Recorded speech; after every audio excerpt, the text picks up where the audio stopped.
Good afternoon, good evening, good morning, wherever you are, guys. I hope you're having a really, really, really good Sunday. It's 8 p.m, so I'm streaming, and it's really cold in the office right now. I have two radiators on, trying to keep it warm, but it's really cold in here right now. Normally, two radiators on is way too hot in here, but they've been on for an hour, and it's still probably about 13 degrees in here. So we'll see how it goes. Let's catch up with chat. Reed, you were first. You said maybe I came too early. Coming again. Well done. That was at 6:28, so only an hour and a half before the stream starts. Captain Redlax here as well.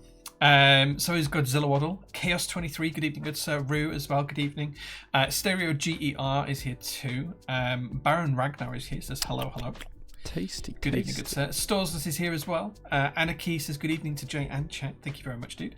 KV Babes, good evening, good sir. Godzilla Waddle as well. V Rug Dush, good evening. Jehovah in Bed says good evening, everyone as well. Baron Ragnar says GMK finer things are too. Is that a thing yet? Who knows? Maybe. We'll see. ZBC says hey gang as well. Captain Reed, currently subscribed for 22 months. Thank you very much, dude. He says nearly 2 years. Jesus, how has it been that long? Wild to think when I started here I'd have said £180 was my budget for a keyboard. Now I'm typing this on a Cloudline. Dude, this hobby has ways of doing things to your wallet that aren't particularly nice, but the things you end up with are lovely. So yeah. Pestilence, thank you so much for 16 months of subs as well, dude. I really appreciate that. David from Cool Keys is here. Good evening, sir. Reed says, yeah, I came first. I really need to get you a t-shirt that says that, dude. But I think you would wear it with pride. That's the downside. Storesness, thank you so much for 55 months of subs. 55 months. That is insane.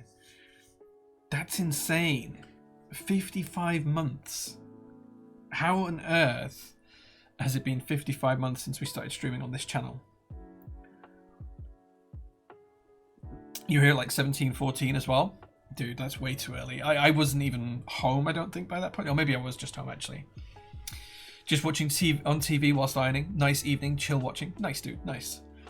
Yeah, I think he really does want that t-shirt. I think I will have to purchase him it, maybe. We'll see. Or maybe I do like a special edition Aussie t-shirt. Do I have the sticker tent? I don't. Like the Aussie Octopus logo we have on the back of some of our hoodies and jumpers. And t-shirts. Maybe I do that, but with him holding, instead of holding keyboard related things like a JO1 and a lube brush, maybe I have him hold other items just for Reed. Maybe that's not Twitch safe, I'm not sure. Alvi, good evening, good sir. Thank you so much for 22 months of subs. Thoroughly appreciate you, my dude. You're on my work on your work, Mac, fixing a mess. Fair. I appreciate that.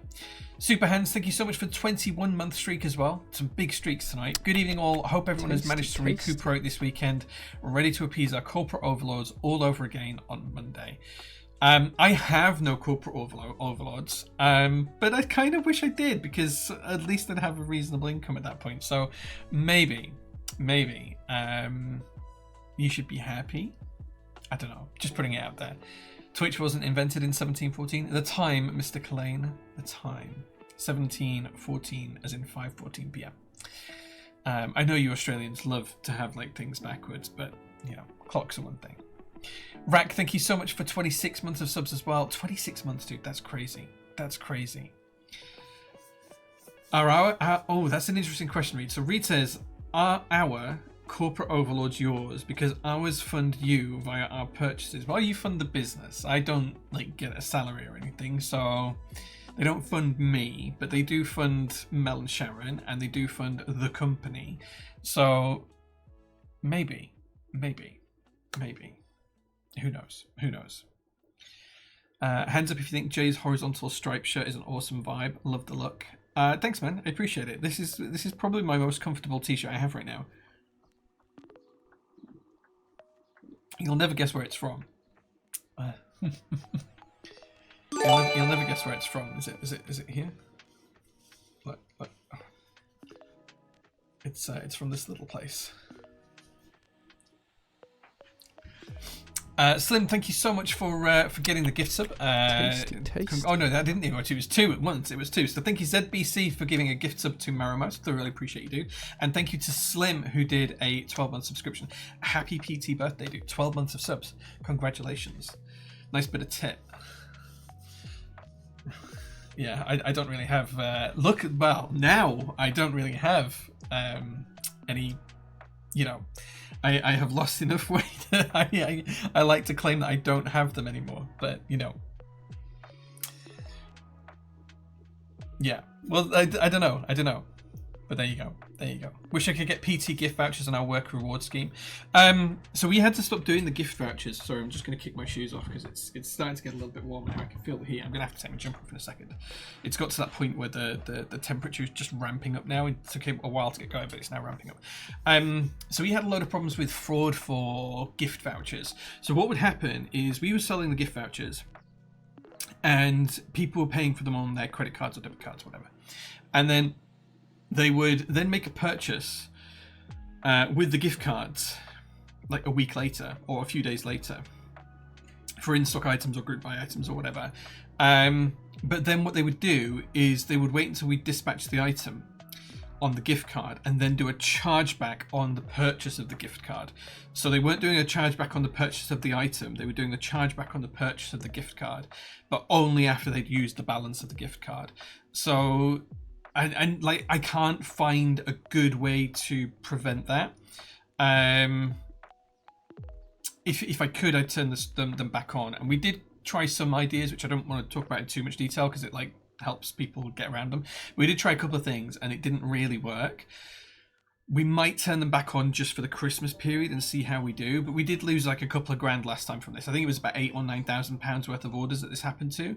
And of course we have to pay VAT on those orders and everything else. So we actually lose out like 3 times because we lose the tax, we lose the product, and we lose the chargeback and the refund. So like, it's just really it's difficult. Like, it's something that I know some people want and want to use, and like use really nicely and be really cool and supportive of PT and help us out and basically just throw money at us. Great, fantastic, I love that.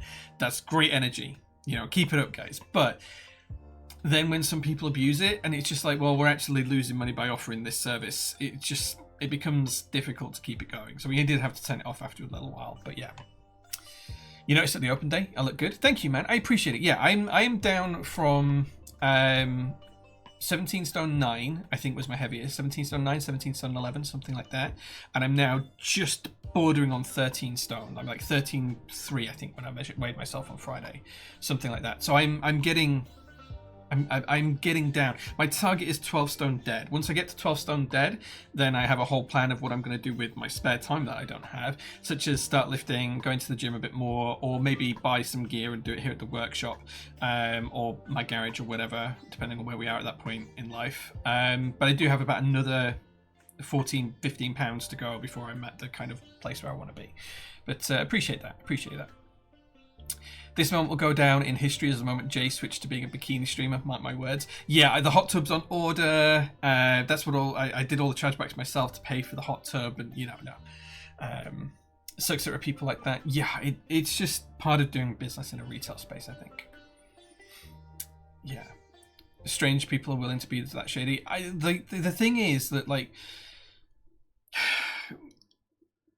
people will try and there's always going to be bad actors in any industry, and that's not ever going to be the majority of people. 99.9% of people I meet in the keyboard hobby are wonderful, fantastic, and amazing. There's just some people who will always be bad actors, and it doesn't matter what you're selling. You could be selling magazines, you could be selling keyboards, you could be selling facial care products, you could be selling clothing, whatever.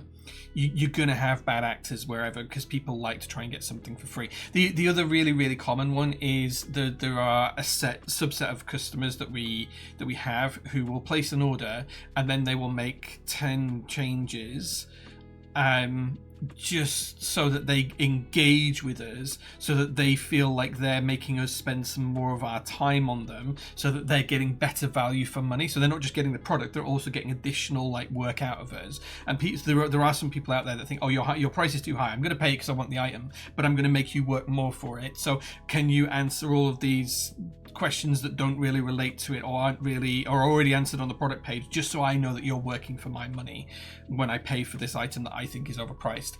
And we've had people tell us that that's what they're doing. Like, literally, we had one customer, Big A, I'm going to call him, who did very much that. He would send me 50 or 60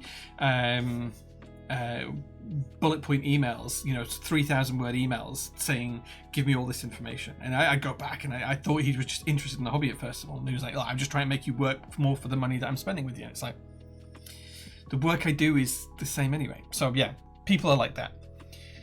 Swole J, swoon. No one would ever swoon for me. I am not an attractive man. I am well aware of it. But yeah, so I used to be, when I was like 20, and some people have seen the photos of this, so there are people out there that know this is true.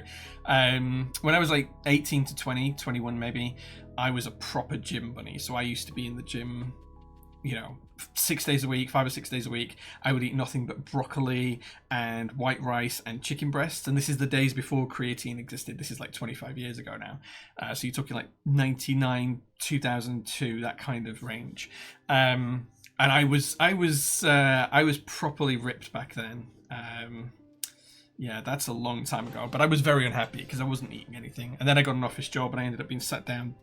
And then I got fat, and it just happens.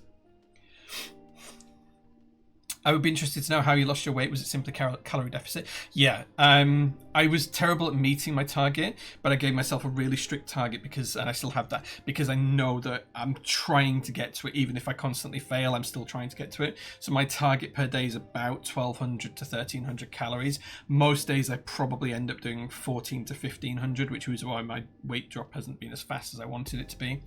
But yeah, I try and stick to that. So it's one major meal a day, a couple of coffees, and maybe one snack, and that's kind of the limit. It is so difficult though. It is so hard. Like, there are days when I think, oh, I'll just have another coffee. Oh, you can't have another, like a latte or whatever. You can only have an espresso, and that's fine because I like espresso. But like there's days when you just think, oh, I just really, really want X or Y. And it's like, well, I could have it, but then it means sacrificing my evening meal. And you kind of start to make decisions. And I'm not sure it's healthy for like, you know, longer than a couple of years, but it's what's helped me so far. Yeah. Jay had a six-pack, proper six-pack, serious muscles, impressive AF, to be honest. I mean, I was like 20, Mr. Klein. So like at that point, I was properly ripped, like genuinely like magazine style in some ways, but only when I didn't drink water for like 3 days. The picture that people have seen, I like went on like I had no water for 3 days to get to look like that, so it wasn't like, you know, healthy or anything. But I don't ever want to get back to that. I just want to become strong and fit and healthy, and that's it. So weight down, less pressure on the heart, build up some muscle mass, but not too much. I expect I'll end up somewhere around the weight I am now, so lose another 14-15 pounds of fat, then put on 14-15 pounds of muscle. It's kind of like where I want to be. So yeah, we'll see. It's in the future. Right, I can take my jumping out because it's getting nice and warm.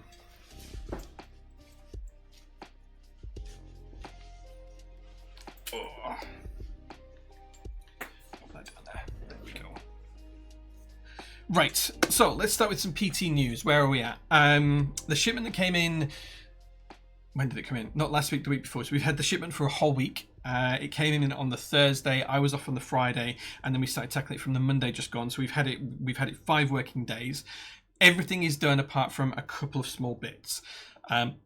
There are some constancies that are awaiting replacement parts that we can't ship out just yet. So anyone who had, I think it was stainless steel weights on the base, they are most likely bent. So we're waiting for replacements for those. So they will be shipping out really, really soon. I think they're going to hit us in China this week or next, so we'll try and airship them over, and hopefully we'll have them before Christmas, I think. There's a very similar issue with the Seabass TH, the Thailand edition of the Seabass, or Sebass, I'm not sure how you pronounce it. But the boards are all here ready to go. We're just waiting for the replacement parts, and that one was slightly different. That was etchings onto the stainless steel parts. It was supposed to be like a crosshatch etching onto the bottom. Those have been remade and shipped to us as well. So hopefully we'll have those just before Christmas and get those out as well. We have got the Keycool number 160s here, but we are waiting on replacement top cases. Novel Keys let us know as soon as they hit our warehouse in China a couple of months ago that the top cases were going to need replacing. So they are in the process of being manufactured right now. As soon as we get those over here, we will then be able to manually go in and switch out every top case, send the old top cases back off to Novel Keys, and we'll have the new replacements. So they will happen as soon as the top cases happen. I'm not sure of the timeline on that off the top of my head. Then we have the Keycool 1800 Darling Edition. Now we have those here, but most of our customers did buy with a solder PCB and an ISO POM plate. I'm going to cut the POM plates on Monday or Tuesday, which means that by Wednesday all of those orders should be shipped out. And then I think we just have QK 101s and Dyna TKLs, which will happen probably on Monday, Tuesday, Wednesday. So by Wednesday, I think everything from the last shipment will be done and gone and shipped, which is amazing, fantastic. And then we can just relax and wait for the next one a little bit. There are a lot of orders this weekend. I don't know what's going on this weekend, but there has been a lot of orders on the store this weekend for in stock. So that might slow us down on Monday morning as we catch up. So yeah, so we're just waiting we'll just have to tackle that on Monday when Mel and I get back in tomorrow morning. And I think that's it. There's a couple more things coming from GMK before Christmas. We did stock empty new copper. In fact, I'll show you the website in a second because we put a load of stuff in stock. So I'll show you guys that in a couple of minutes. What else do I need to tell you guys about? Tasty. What else do I need to tell you about? If anyone would like to purchase a rubber haku, I have two. Tasty. I have one grey and one beige, and these are from people who did not pay their invoices like they said they would when I issued the invoices through PayPal. So I have two. I have one of each.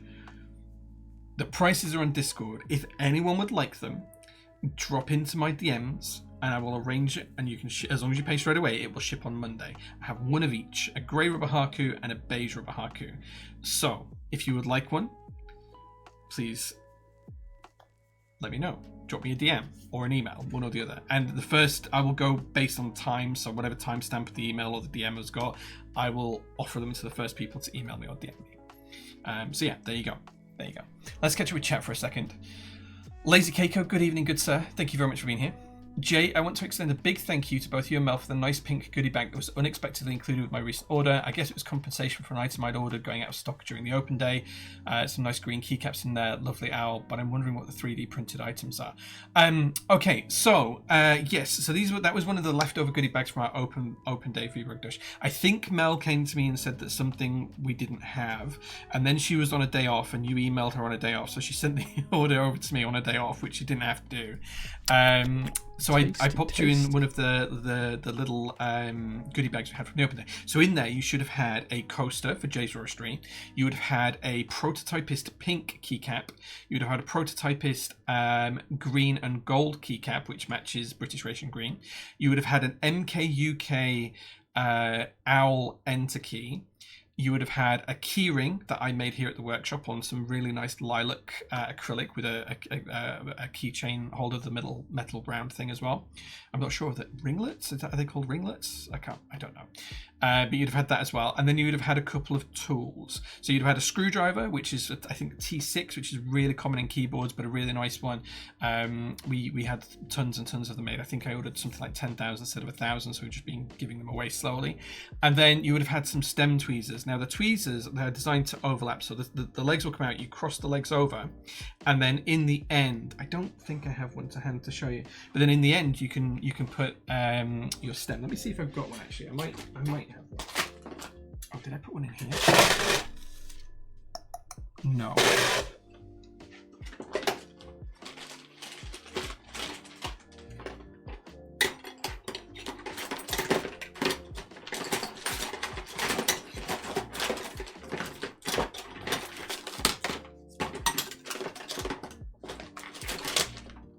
Okay, I don't have one to hand, but effectively, if you imagine a pair of tweezers like this, wrong way. What you want to do is you want to cross the ends over, and then in the end, it will hold onto a stem of a switch, so you can lubricate it nicely. It's basically just stem tweezers to enable easy lubrication of your stem. That's what they are. But you cross them over, and then they will release as you press them, so they will hold tight as you are not putting pressure on them. Rather than gripping to hold something like most pliers do, they're a little bit different. And then the other thing is like two jigsaw pieces, and you put them together and they make a switch opener. So yeah, so they're really nice and really cool. I hope that helps. If that doesn't clear it up, let me know. Drop me a message on Discord, and I will show you a picture tomorrow of how they both work. Constancy, oh yeah. Theseus update, still waiting on cables. Yes, we're still waiting on ribbon cables for the Theseus. All of the Theseuses, Thesei, I'm not sure. They're stacked in the office downstairs, ready to go. All they need is the 2 ribbon cables putting in. So they need taking out of their plastic cases, unzipping, putting them in, closing, zipping, and then we can box and ship them. There's probably about half a day's work to do that, which I know sounds crazy, but it does take time. Like, it's a few minutes per one. There's about half a day's work to do that. I have been told today that they've been airshipped. I do not know if that's the case, but then we will have a small number of extras as well. Unfortunately, we've had a few QC failures, so there's not as many extras as I would have liked, which is something I need to talk about to Haver about at some point in the future. Bazooka, thank you so much for 12-month streak as well. Happy PT birthday and congratulations, dude. And Gemma, nice to see you again. The silly thing is, I've been with Gemma most of the day because we went to like a video games fair together today. So we both dropped down onto Doncaster, which is a town about an hour and a half away from here. Maybe not, maybe an hour and a quarter. Went to a vintage video game festival, which was really, really cool. So thank you very much for the subs, Gemma. I appreciate that. Bartowski, good evening, and congratulations on 35 months of subs as well. The pink PT keys are my favorite at the minute. Yeah, so we did the pink PT keycaps for the previous open day back in I want to say March, and originally my plan had been to do those pink PT keycaps as a bit of an art installation. So I ordered enough for the day, but there should have been enough left over for an art installation. Unfortunately, that didn't come to pass for a few different things, and now we're selling them and giving them away. But yeah, the green ones that match British Ration green, those are the latest ones. Talking of screwdrivers, are you planning to restock the Geon set? I could do with the longer bits for my screwless boards. Yes, we are planning to restock the Geon ones. We're also working, I'm sort of working on our own kind of kit, which is primarily based around not just keyboards, but kind of general hobbyist stuff. So yeah, we'll figure it out. We'll figure it out. Thanks. I suspect it was something like that, but I hadn't dared cross the legs. Yeah, you can just cross them over and they will force together. So they'll kind of like close together, almost like a cup. Like that's probably how I should have done it. But then in the cup, you can slot your stem, good sir. So yeah, easy lubrication of your stem. Am I the only one that's going to pick up on that? Yes. Okay. No, like if you want to lubricate your stems, Mr. Collane, I have some tweezers for delicate small instruments. It's fine.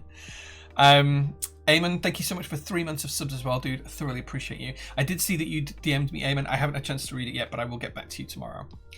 Mr. Joe, thank you so much for being here. Says, I hope everyone's having a great Sunday night.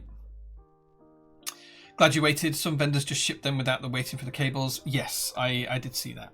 Yeah. Just out of curiosity, what do you do with the boards that fail QC? It depends, is the honest answer. There's been it really depends on who is running the project and what the issues with the boards are, if that makes sense. There's a few different scenarios where the answer is different to that question.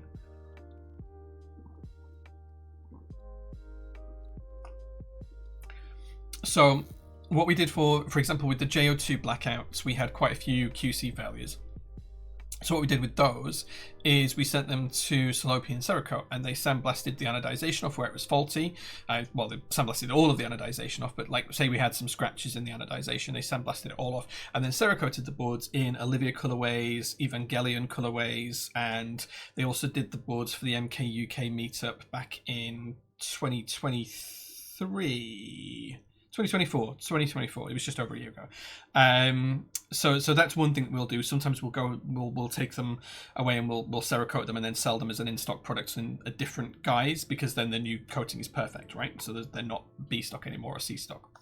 Products and boards like that fail QC with companies like Melatrix, Wookie Studios, Matrix Labs, Neo, QK, we already have contracts in place with those that handle that. So we basically say this is damaged, and they say either send it back to us and here's the replacement, or they will say, right, just scrap it and we'll do whatever they tell us to do with that.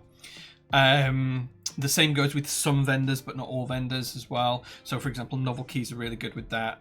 Some of the vendors maybe not so much, and they will be like, well, you should have just bought your own extras, and you should be using your own extras to like facilitate that when it's like their product that we're selling. So there's kind of different ways.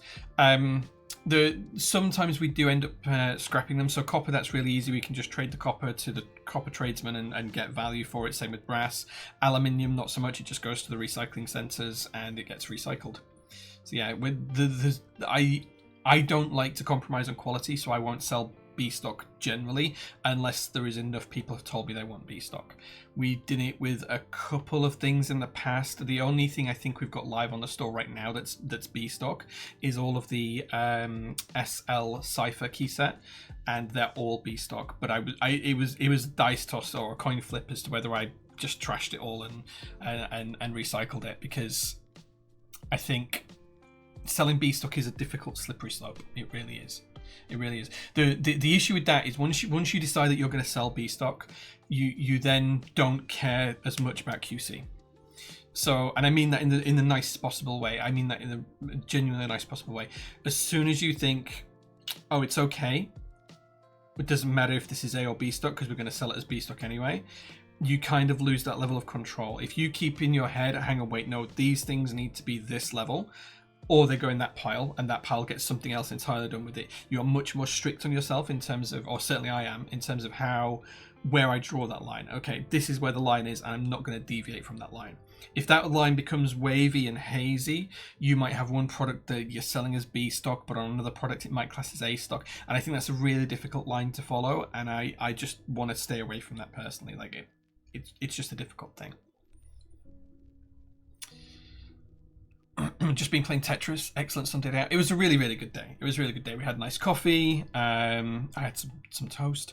I bought one thing. I didn't bring it up from the car. It's still in the car. But I bought a new in-box Nintendo 64 GoldenEye like box bundle with the golden colored controller, and I feel like I got it for a reasonable price. So yeah, it was really good fun.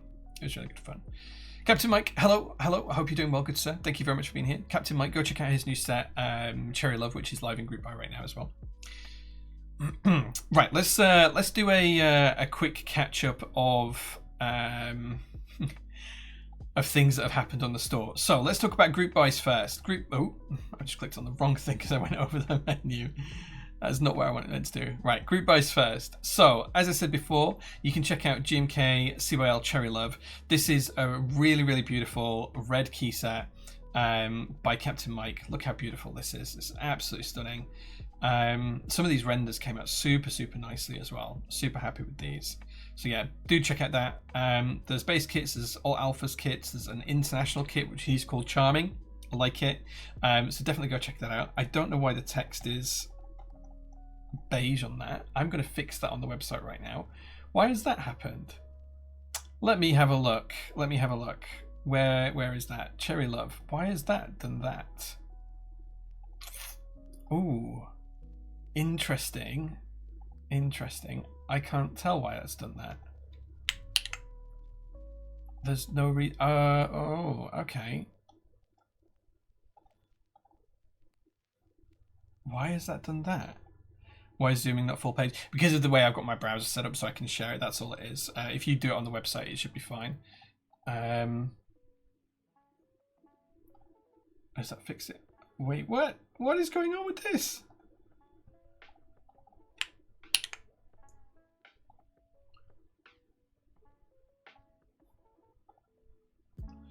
I don't know what's caused this. I suspect that this is an issue. Right, okay, I've got it black, but why is that bit not doing it?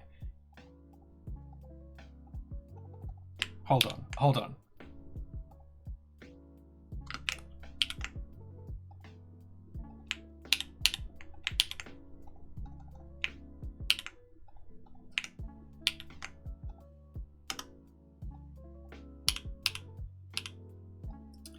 Hold on, this is just crazy Shopify things. Okay, that's that bit fixed. Okay.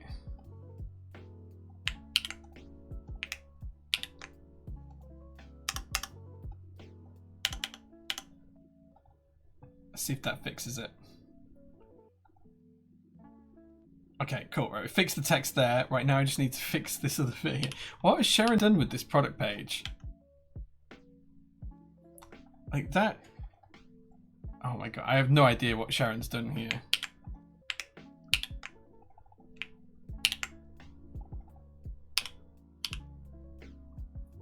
Okay, I might have to go back and fix all of this later on because I don't want to do it on stream. But I have fixed some of it. I have no idea why that's like that, but I fixed some of it. What is going on? I wonder if this is like a holdover from when I was making the dark version of the website. Anyway, yes, go check it out. Cherry Love is Cherry. It is love. Pompeii and wait, the whole website's like that. What is going on? Is that doing that for anyone else? It's fine for me. Have you copied it from somewhere it came with CSS styles? I assumed that that's what Sharon had done. Hold on, let me open this in another browser. You're gonna hear a lot of background pings. I apologize because I don't use. It's gonna give you a lot of pings. I apologize in advance. Yeah, sorry. Hold on. Yeah, I know. Apologies. Right. Is this doing it in another browser? Hold on. I'm gonna have to have a look at this.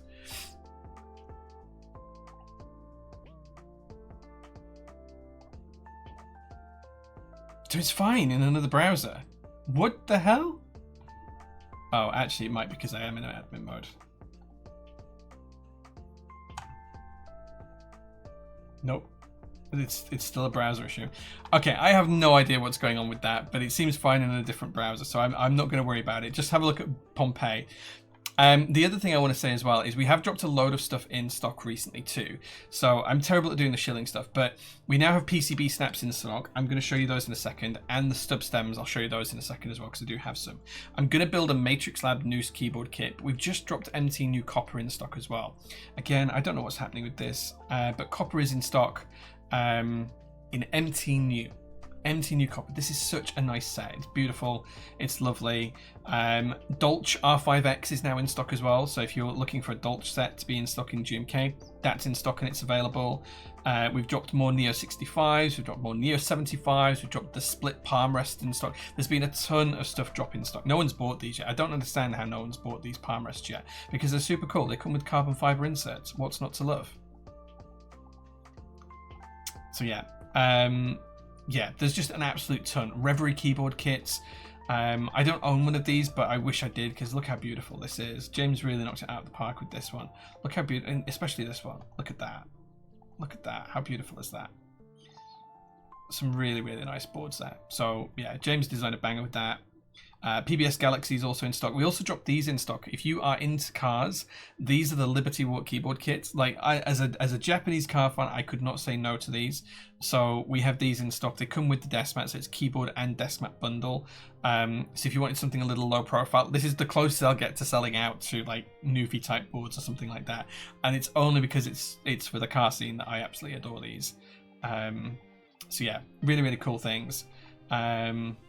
MW Rita Real, more Neo Ergos, Seal keyboard kits are still in stock. Cap Midas has been restocked. MW Eyeball Collector, if you like really funky sets, this might be for you. This reminds me of GMK Analog Dreams a little bit, or maybe Vaporwave. It's got very Vaporwave-esque. There is an international kit as well. Might be worthwhile checking out. Sage switches, we dropped these in stock as well. These are going to be one of the choices for you guys to pick tonight. Cheesecake R2s. We haven't sold a single set of this since it dropped in stock as well, but we dropped Beta R2 and JS base kits in stock as well. No one's bought them. No one's bought them. Everyone was clamoring for us to put these up for pre-order, and then no one's bought them in stock. It's weird. It's weird. But anyway, all of those are available. Right. And of course, you can also go to Jay's Roastery and get some coffee, because we have 5 blends on sale at the minute, including our hot chocolate, and I'm drinking Fiction Blend, which is excellent. So you can also have a look at that. Right, let's catch up with chat, because I feel like I got hung up on the go and fix the website. Ada Desmat is absolutely gorgeous too. Yeah. Ada is really, really nice. Cherry Love and Blot running at the same time is unfortunate. I hope they both make it. Me too. It's black on the website for me. Yeah, I don't know why it's showing for me. I am using the Perplexity browser, which could be the issue. Maybe I should not use it for a little bit, because they do seem to have some issues with stuff like this. Reading the Perplexity browser reads style sheets sometimes a little bit wrong, so it could be just that, because it does seem in Chrome that everything was fine. So yeah. So it could be a browser issue. I did think it might be in admin mode, like you suggested, Jelly, because I was in some weird admin mode, but it is still doing it for me, so I don't know. MT New Copper is so good. It's a really, really cool set. Thanks, guys, for checking it. I appreciate you. Speaking of Cherry Love, is there any chance to combine it with vintage keys in the same order? I know it's generally not allowed, but they're both GMK and running at the same time are both expected in Q2. Cherry Love colour matching seems done, so there shouldn't be any delays, although I guess the artisans may take longer. Better not, I guess. Like, if you do, I'm not going to cancel the order, but just bear in mind that it's all going to ship when it's done. So if one of those projects arrives in Q2 and the other one doesn't arrive till Q4, your order's sat here until Q4. So doing it to save a $5 in shipping costs is probably not in anyone's interests. But if you do, we won't cancel the order. You'll just have to wait until it ships. Or if like one arrives before the other, you can then message us and say, Jay, really sorry, I ordered these together. If I pay the extra shipping, will you ship this one for me, and we'll ship it out for you. Yeah. Any chance the Key Geek Ashes gets restocked? There's no current production run for the Key Geek Ashes, so if you want them, you're gonna have to get the lighter ones, I'm afraid. Was there any announcements or updates on the Pangea Minis? Heard DKC got theirs already. We haven't got ours. They haven't left the manufacturer as far as I'm aware. So the last update I had on the Pangea Mini was that they were still having problems with the... I'm trying to find the link now. They were still having issues with the PVD coating, so none of them have left the manufacturer as far as I'm aware. Why can I not find it? Maybe I'm not in there.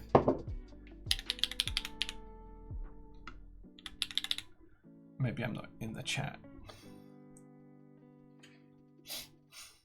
Yeah, so I think Sharon's handling that one, but as far as I'm aware, they have not left the manufacturer yet. So they're not ready. And even if they do leave the manufacturer tomorrow, it's going to be 6 weeks for them to get here minimum, just shipping times, because that's just how long it takes to ship for a boat to get from China to the UK. So yeah, it's not going to happen quickly. Pangea extras went quick. Glad I snagged one. Yeah, the Pangea full size did go really, really quick. Yeah. Very accommodating, Jay. Thank you. No worries, man. Tasty, tasty. Mr. Redlack, thank you so much for 14 months of subs, dude. I thoroughly appreciate it. What's the going rate to have Sharon Mel delay any orders for 6 weeks while someone is away on honeymoon? Where do we get the flowers sent? So it would be me that would manage that, not Mel or Sharon, because you'd email me and I'd put the block on the order. But you can just, if you want to send Mel or Sharon flowers, just send them to the workshop. So yeah. J shirt makes me want to build with GMK Darlington. It's actually like a maroon color. It's maroon and cream. I think the camera washes it out a little bit. Like it looks a bit more pinkish on the camera, I think. But yeah. But as far as I know, back on the Pangea Minis, they haven't left the manufacturer. They were supposed to be leaving the manufacturer with the obliques, and the obliques are still held up as well, which is slightly frustrating because we were told that they were ready to go when we ordered them, and it's been 3 months and they're still not ready to leave. So. Oh, I have something on my finger. What's that? I don't know. If you like the shirt that much, you can probably buy it on you probably buy it on the passenger website, Mr. Clay. Ball has said both have shipped. Yeah, we have. If they have shipped, they have not arrived at our forwarder yet. We have not had either of them shipped. So the last, I'm not in the chat for the Pangea Mini because Sharon is handling that though.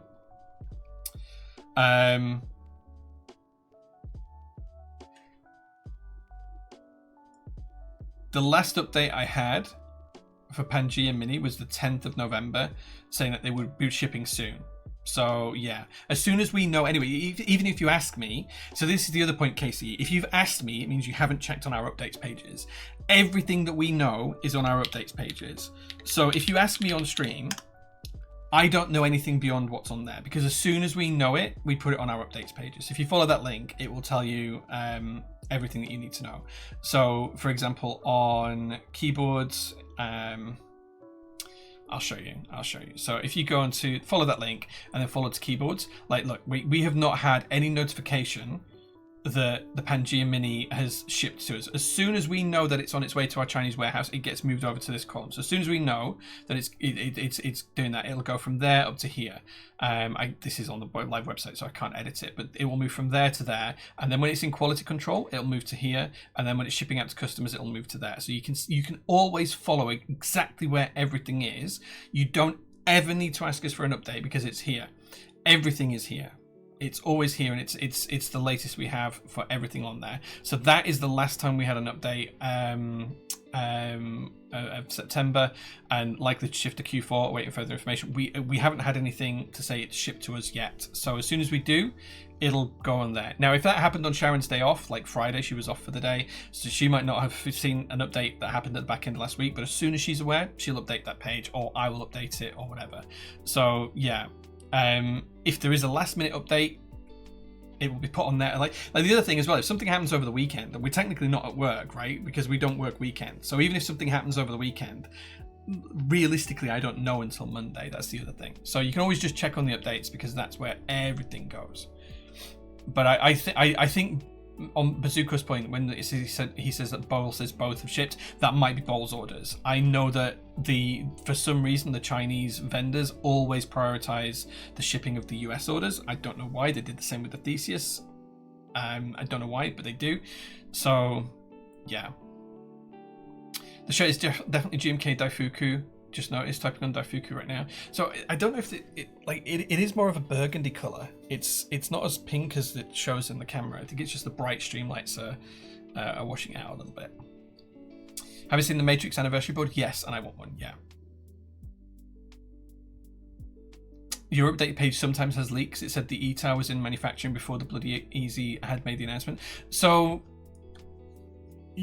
maybe, well, like the thing is, that's the point though, right? As soon as we know, like literally the minute we know, the first thing we do is go and update the updates. Before we even internally tell each other that something's happened, we go and put it on the customer facing updates, and that way everyone has the latest information. That's the whole point of it. If we didn't do that, it wouldn't work, and that might mean that some things do get leaked before the official announcements, but that's the way it is. Could that be because it's a bigger market? Maybe. I mean, the American orders tend to be bigger, so maybe they do prioritize it for that reason. But it is really frustrating when, you know, another vendor gets stuff shipped. Like with the Thesises. The Thesises got shipped to the American vendor, Divinity, like 8 weeks ago. So we had to then airship ours over because we were getting complaints. And like, you know, just to keep track. So then we make even less money because we have to airship stuff. So it's very difficult. Guess there won't be any discount on the Neo 80 anytime soon. I existed there before, I think. No, there won't be any discounts on the Neo 80. We've literally just dropped the last ever Neo 80s in stock. There won't be any more as far as I'm aware. The Neo 80 has now been discontinued, and the Neo 80 CU is the current model. Because that's in pre-order, it's already sold at less than retail price because it's a pre-order, so you get it cheaper because you're buying it on a pre-order and you have to wait for it. If you want one of the in-stock Neo 80s, the original model, they are at the price they're at, and they will not be discounted anytime soon. If we do anything for Black Friday, which I haven't decided on yet, it will only be old stock that we discount. It won't be anything that was put in stock in the last 6 months, because we just can't afford to do a discount. Like, we make less than the cost of a cup of coffee off of a Neo 80. I think we make somewhere in the region of about £3.50 per board we sell. You know, it's just not enough money for us to discount. If we give a £5 off of it, we're losing money. So I can't offer discounts. The margins on those boards is so small by the time we've shipped it, stored it, packed it, QC checked it, and everything else. Like the price is just so little that we you know, almost every retail shop you ever go to will have a margin of around 30 to 50% on any product you buy, and that's to pay for replacements and everything else. We do that on around, you know, 3 or 4% on QK and Neo products. So yeah. Didn't Bowl sell extras for the Pangea? I would have thought a vendor would do that after all the units got checked and shipped to customers. I might be wrong. It depends. So we will often sell pre-orders for things that we know we have a good pipeline for. So for example, we did, like, let's say we do the JL1s. If I sell 100 JL1s and I buy 150, I might put 25 into the pre-order queue. Things like GMK sets we do it for, but each vendor has their own decisions to make, right? That, you know, it's up to the vendors.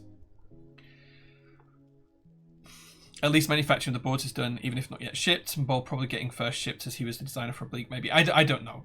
It may be that we've had an update on Friday when Sharon was off and I haven't seen it, but checking on the Oblique chat, they've not shipped yet. Thank God, just ordered one from the site. It was last kit 6. Well, thank you very much for the order. I exist. Thanks for your insight. I appreciate it. No worries, man. It's an interesting question that you raise, actually, because when we do a pre-order for something, it's generally something like I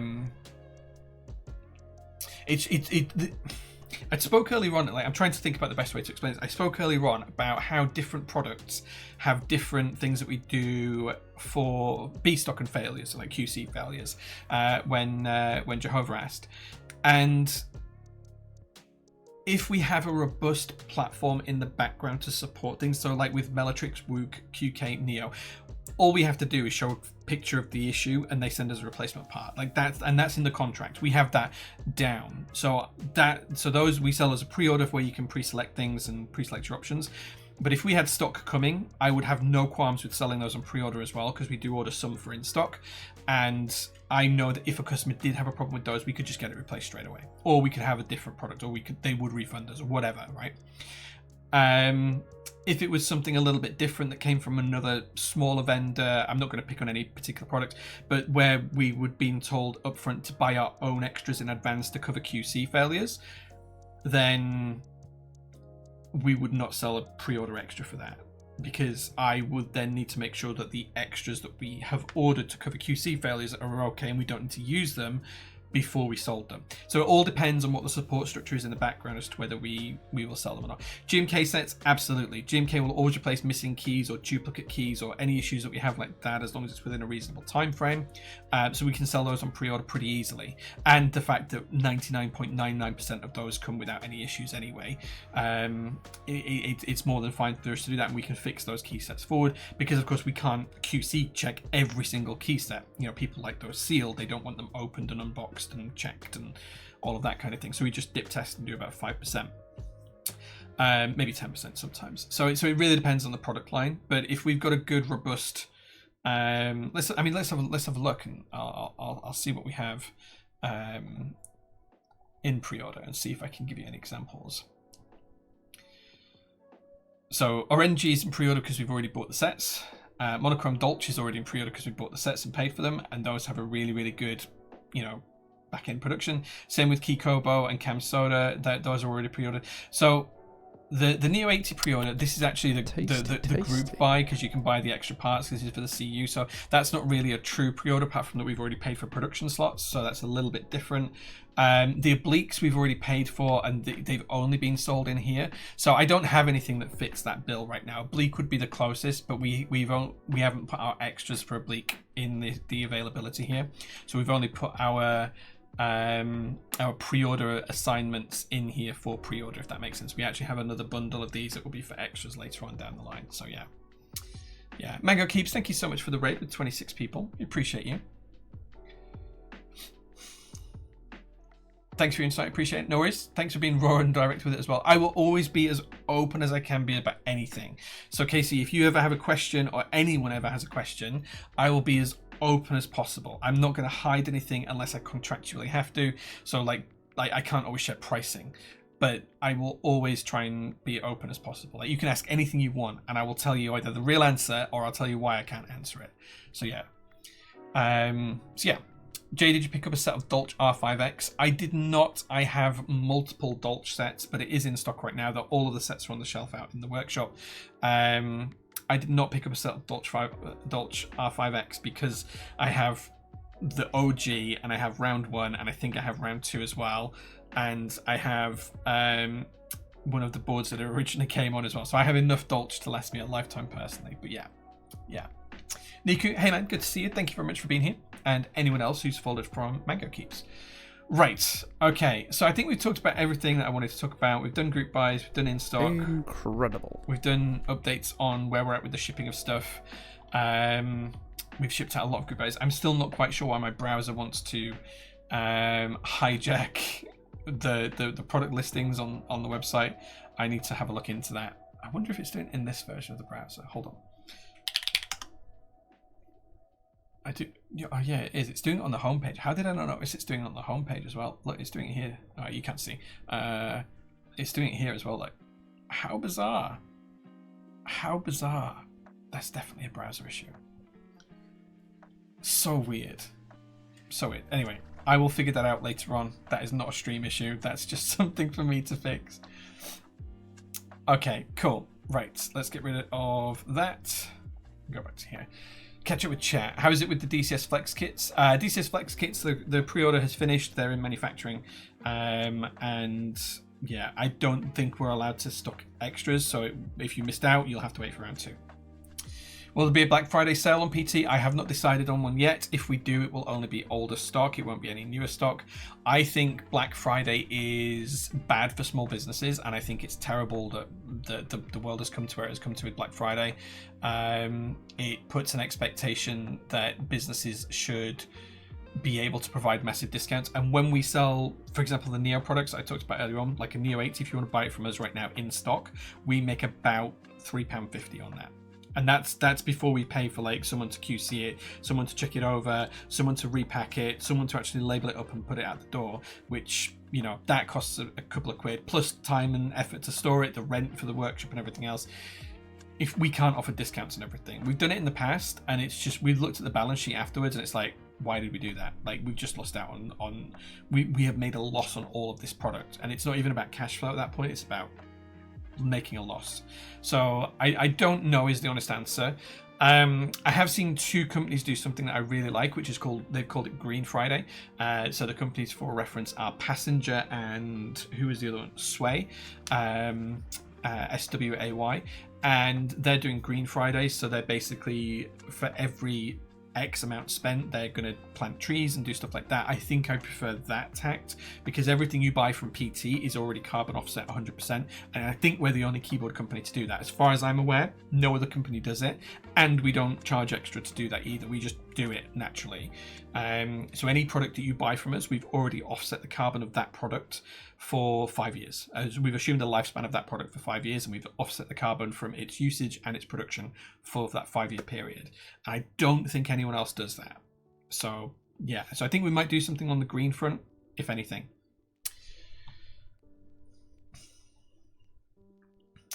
Jay, how is Workshop Doggo doing? She's very poorly, but she's doing okay. She had a bit of a choking incident a couple of weeks ago, and since then we took her to the vets. They found that she's got chronic heart failure, so she doesn't have a huge amount of time, but she is on medication now, so she's doing a little bit better. The DCS CMYK mods, they went in stock like 4 weeks ago, dude. It'll be a long time before we do a discount on those, I'm afraid, Niku. They will not be in a sale. Anything that's gone in stock in the last 6 months will not be on sale, absolutely. Black Friday is awful for small businesses, you're right. Not doing Black Friday either. If I could sell cheaper, I'd be doing it 24/7. Well, exactly, that's the whole point, right? If I could sell things at a price lower than what I am doing, I'd already be doing that. I've already had other vendors complain to me in massive emails about how I price things, because they think I'm doing it purposefully to hurt them, when I'm actually doing it more because I think that's where the relative price proposition is. And you know, if I could sell things cheap, if I could sell everything we have for £1, I would absolutely do it. But I can't. I have to sell it at either retail prices that are contracted, or I have to sell at a markup that's enough for the business to be sustainable. And if the business isn't sustainable, it'll crash. And so many keyboard companies have gone under. I don't want to be one of those. And I definitely don't want to be one of those because I've been giving people too many deals, because that's just a terrible thing, right? You know, it's difficult. Funky, hey man, thanks for being here. And Flickbert as well. Was not expecting it though. I was just wondering if I maybe grab something and sell alongside it, but I get not doing it. I am very much of the mind that we won't do Black Friday, and that we might do a Green Friday instead. Like I would much rather people spend money with us and then us do something for the environment. Like as I said, we all automatically already do carbon offsetting, and no other vendor that I'm aware of does this. Like absolutely none. The shipping is carbon offset automatically with DHL and UPS.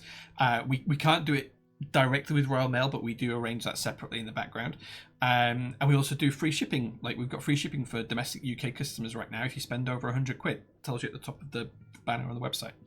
And the shipping is all carbon offset, and the boxes we use, UPS provide them for free, and they are already recycled and recyclable. It's the best we can do on the shipping boxes. The tape that we sometimes use is already recycled. We don't ever add any, and is recyclable, and it's not bleached either. The packing paper we use is recycled paper, and it's recyclable, and it's not bleached either, which is why it smells a bit funky sometimes. Like I think people miss sometimes like how environmentally focused we are. I was talking to someone at the open day about this when we did this, and they were like, why don't you advertise this more on the website? And it's like, it never occurred to me that it was a selling point. So we have like one little disclaimer on there saying that everything's carbon offset. But like, no, you should do like a whole page that explains all of this. And I was like, maybe we should. So yeah, if anyone ever wants to write that for me, just drop me a message. So yeah.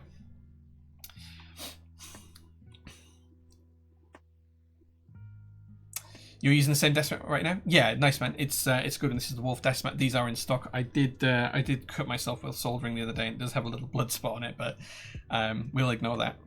So sorry to hear that. Thanks, man. I appreciate it. Pooch she's okay. Oh no, we've lost the camera. We've lost the top cam. Why has that gone off? I think it might be because it got too hot in here. It's all of a sudden got up to about 30 degrees. Let's see if we can get the camera back, because we'll need that. I'm on call all Black Friday. Used to be just for 4 days. These days it's a touch over 2 weeks. It's mental. Yeah, like Black Friday is a whole thing, and I'm not a fan of it. It's like Amazon has ruined shipping for small businesses as well. We ship almost every in-stock order the same day, like unless it's ordered after 2:00 and then it classes as the next working day.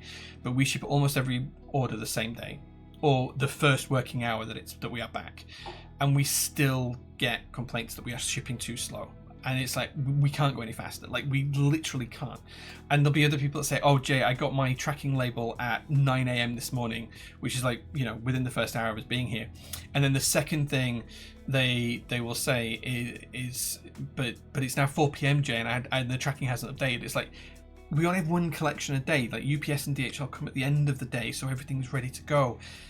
It's going to show tracking after it's dispatched. And, Amazon has absolutely ruined us for that. Why do I have a feeling KeyGem is one of those companies that reach out to you? No comment. I haven't spoken to Elise for a little while, actually. Used to work in retail IT and it was awful. It's just not sustainable. Has become the main Christmas rush now. Yeah. I put a little coffee stain in a similar spot. Yeah, I was soldering and Okay, I'm going to turn this camera off until we start doing the build, and hopefully it'll have cooled down in here. In fact, I'm going to go turn the other radiator off, and I'll just put my hoodie on if I get cold.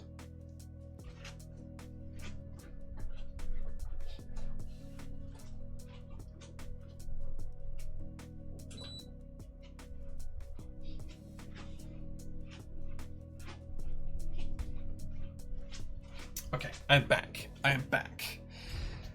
Yeah, I was soldering and I just cut myself while I was doing it on the bottom of a switch, so yeah.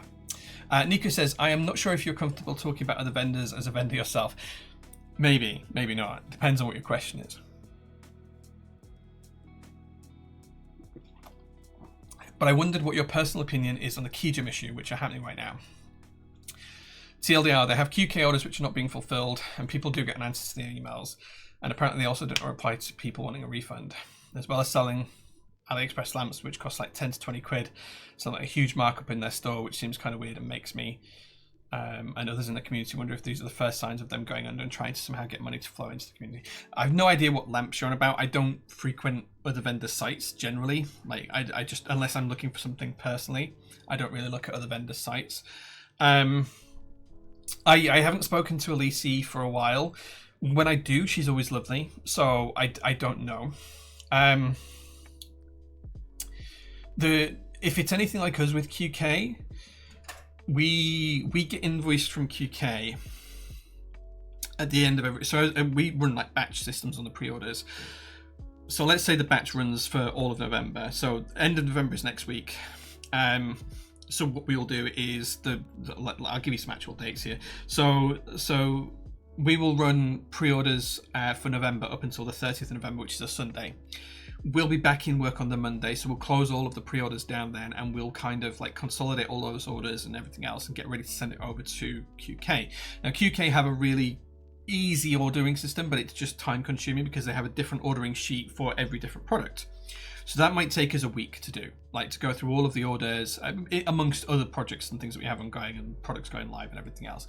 It takes about a week for us to go through, sort all of the orders out, make sure we understand the orders, change some stuff with customers if things have been discontinued in the meantime or whatever else.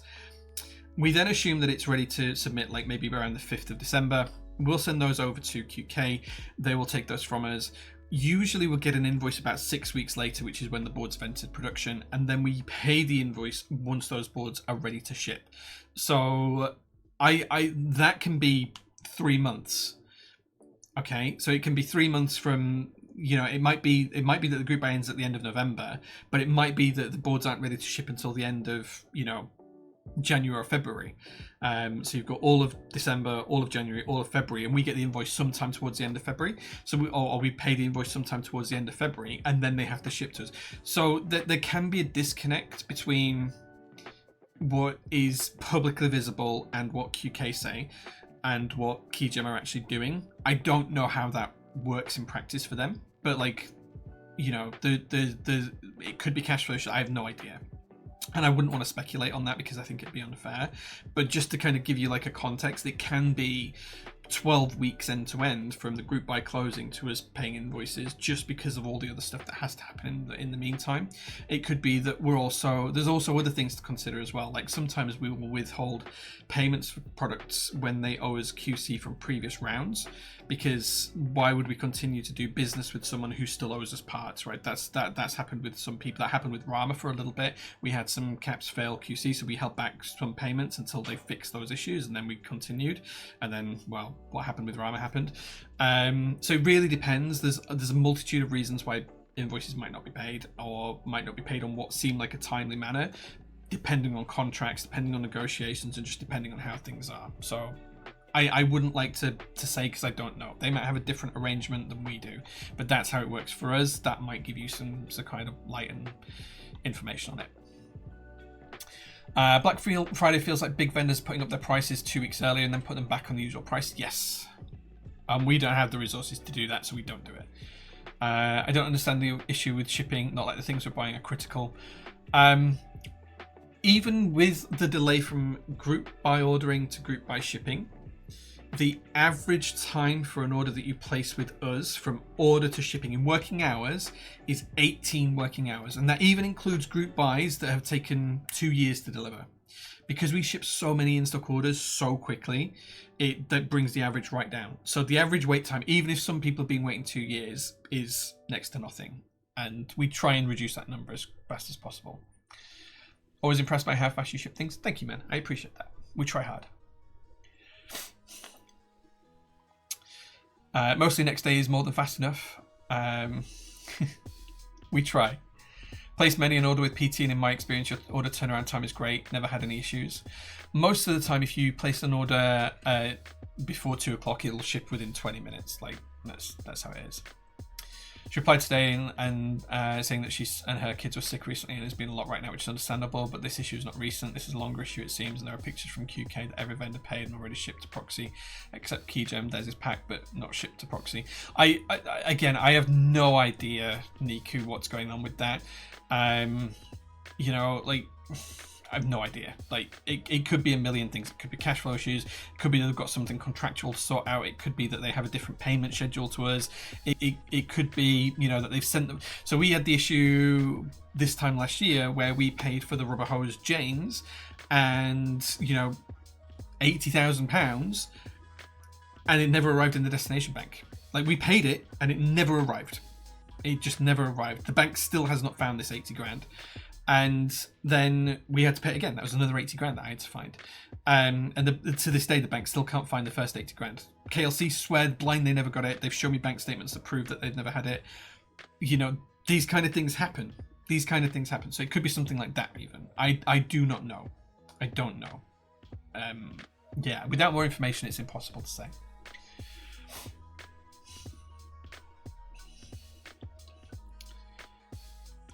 I'm just unsure of what to make of the situation and if I should avoid them or not. I mean, you are paying with your money, Niku. You make your own decisions. Yeah. The Swift payment network. Yeah, so this is it. With Swift payments, things can and do go missing sometimes. It's been almost a year. Once it gets to a year, we can start to look at an insurance claim for it. But that does mean taking the banks to court. Or Wise, as it would be in this case, which means that they'll probably cancel my account, and then I will probably have to find a new way to transfer money internationally, which will be a real pain, but it might be something that I have to do. But yeah, I can't remember the exact amount. It was over 80k, and we paid the invoice, and then Kevin was like, he runs KLC. He was like, Jay, where's the payment for the Janes? It's due to go into production. I'm like, what do you mean? We sent it, and I sent him the screenshot and showed him a screenshot of the bank payment. Like, dude, we sent this like weeks ago. He's like, because he didn't tell me until after Christmas, and it was like, yeah, we don't have this money. I was like, we definitely sent it. Can you check with your bank? Here's all the details. Sent him all the details, all the proofs. He's like, yeah, we don't have it. It's never been received. Look, here's our bank statements showing all of the credits and whatever else, and it wasn't that. So then we raised the wire trace with Wise, who's the company we use. And Wise did an investigation into it. In fact, actually, I can remember talking about this. I went for a long hike with Blackbrook, and I was telling him about it at the time. That was just before Christmas last year, so maybe it was just before Christmas when Kevin mentioned it to me.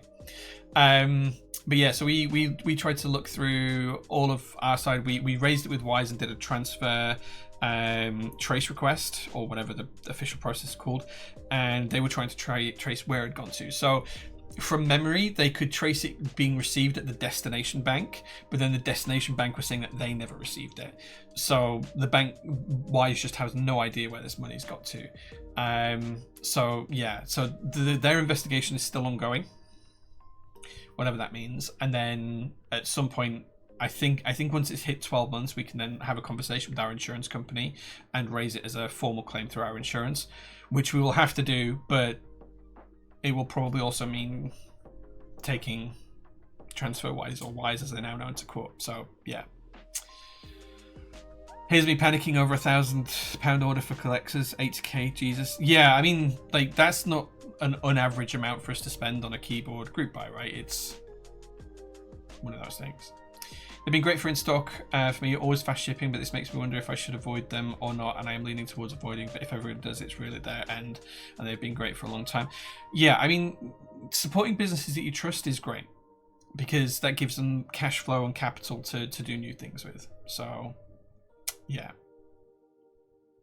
That amount disappearing is insane.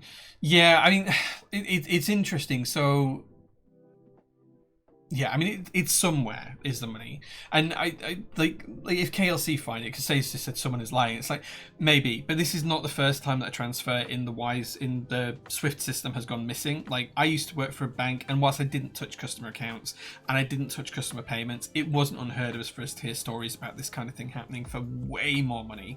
As a fun anecdote, as an aside, I know of a customer who made bank from a bank error like this. So what happened is someone, this is a genuine true story, someone was selling, I think they were selling a house, and this would have been around 2007ish, something like that, and I think they sold it for 90k.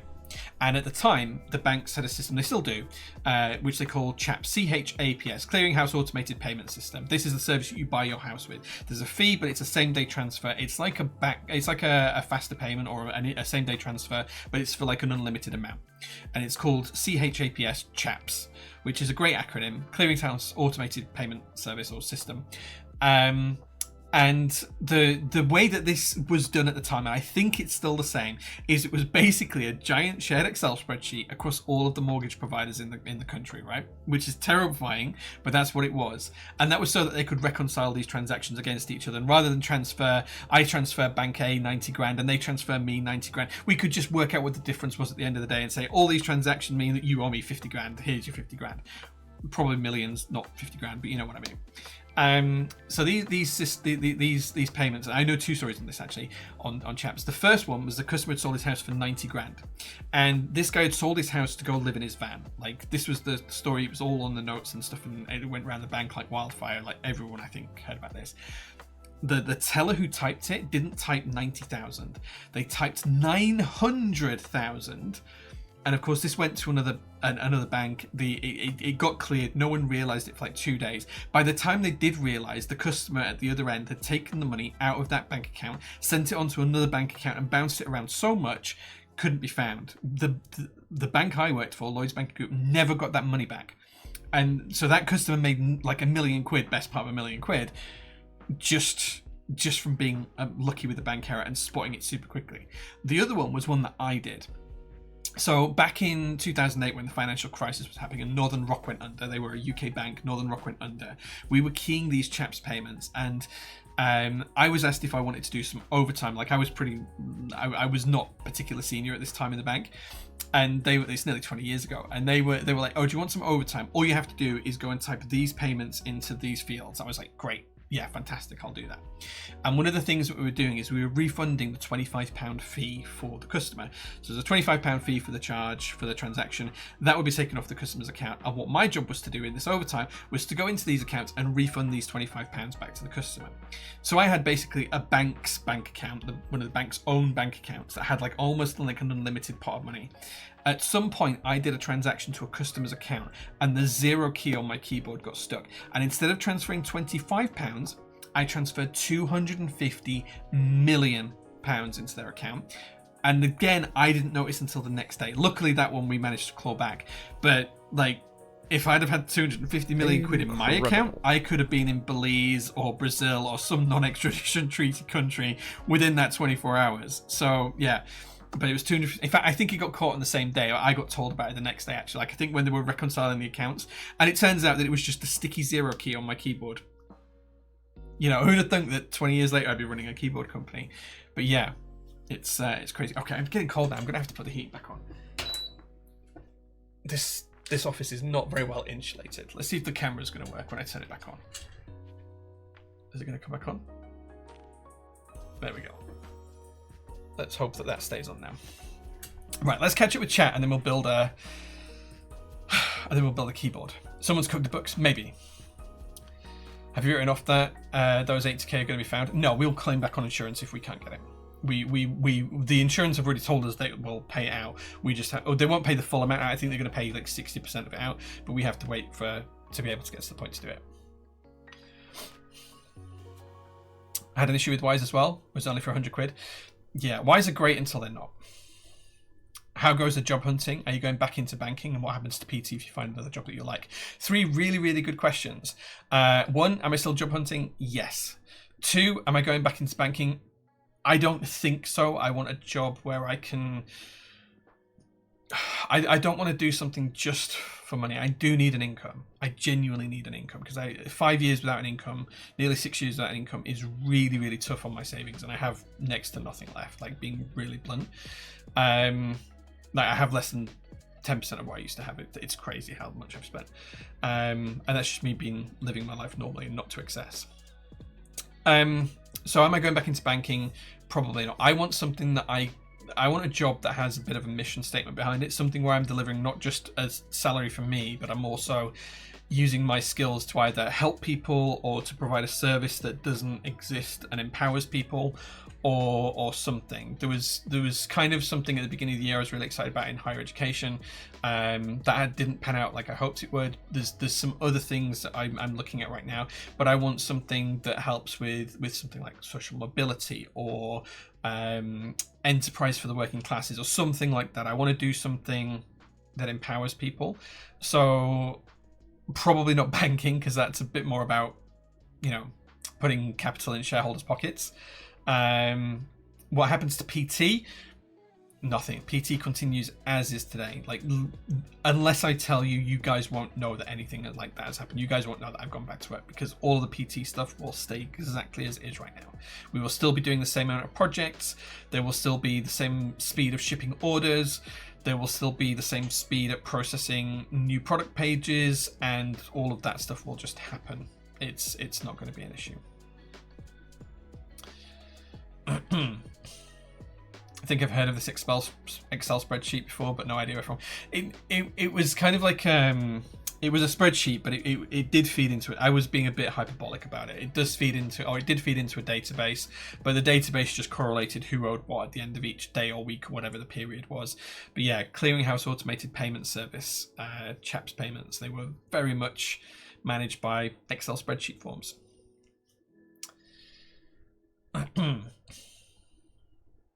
Sure, LBG may close the account on the 900k. Yeah, I think we did. They just closed the account and wrote it off in the end. Yeah.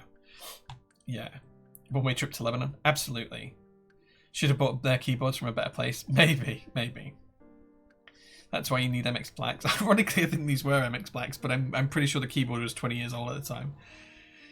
Isn't it illegal to stake money that you know that's not yours, though? What do you mean, sorry, Big Bezel Boy? To steal money? Isn't it illegal to steal money that you know is not yours, though? Yeah, of course it's illegal. It's 100% illegal to steal money at any time if you know it's not yours. But if you think you're going to get away with it, like at the time, I remember speaking to one of the guys on the legal team at Lloyd's, and basically what he told me was, like, if this ever happens to you, what you do is you take that 900 grand, you put it in the highest interest account that you can, and you keep it. You ignore the letters, you ignore everything, you ignore absolutely every bit of correspondence, and you're getting your 3 or 4% on that. He says, and it'll take about 18 months, but in about 18 months, you are going to go to court.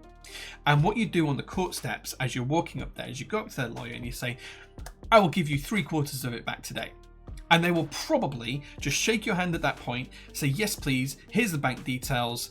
You go and make the transfer on one quick phone call, and then they cancel the court case. And they'll just go in and they'll just dismiss it because they've got 3/4 of the money back. So you get a quarter of the cash and you get all of the interest. So on £1 million, you're going to get like, what, 40 grand in interest a year, something like that. So you get that plus a quarter of it. So and he said that was the best way for anyone to handle it. He said even if you end up handing it all back, for just keeping your mouth shut and saying nothing for a year, you've earned 40 grand. So yeah. How's it going, Jay? Hey, my hammer brother. I'm good, man. Hope you are. And this is a story how Jay had the idea to start a keyboard business, so no one ever makes such an expensive mistake again. No, it was like 10 years later when I started PT. I was not correlation. It was just happened to be a keyboard thing. It'll only be like 60 or 80% depending on the level of your coverage a lot of the time for that. Yeah, the insurance company have said that they will pay out, but it won't be the whole thing, I don't think. I use Wise for using temp cards for sites I don't fully trust. Top up the account with just enough. It's a great card to use abroad too. Yes, I have a Wise card for the business when I'm overseas, but I don't use it very often. Any idea on making other animals with that Desmat theme? A flying bird might be cool. We do have pelican ones in stock. I can show you those on the website. Please bear in mind that for some reason it's not showing text, but we do have the pelican.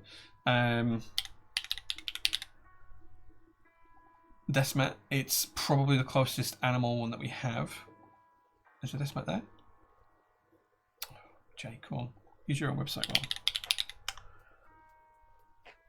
There you go. We do have the pelican, which is really cute and really fun. So that's the shape of the Desmat. It's really cool. But yeah, I did speak to a Fresh who designed this mat that I'm using, the wolf one. We did the tiger ones as well with him. I think he's got some others planned because I gave him some suggestions as well. I still find it insane you've gone so long without an income while also running a funding PT. Yeah, I was lucky enough to earn a lot of money in my old job and have plenty of savings that I now no longer would have. Don't worry guys, Jay has pulled me in as a new CEO. Yeah, no.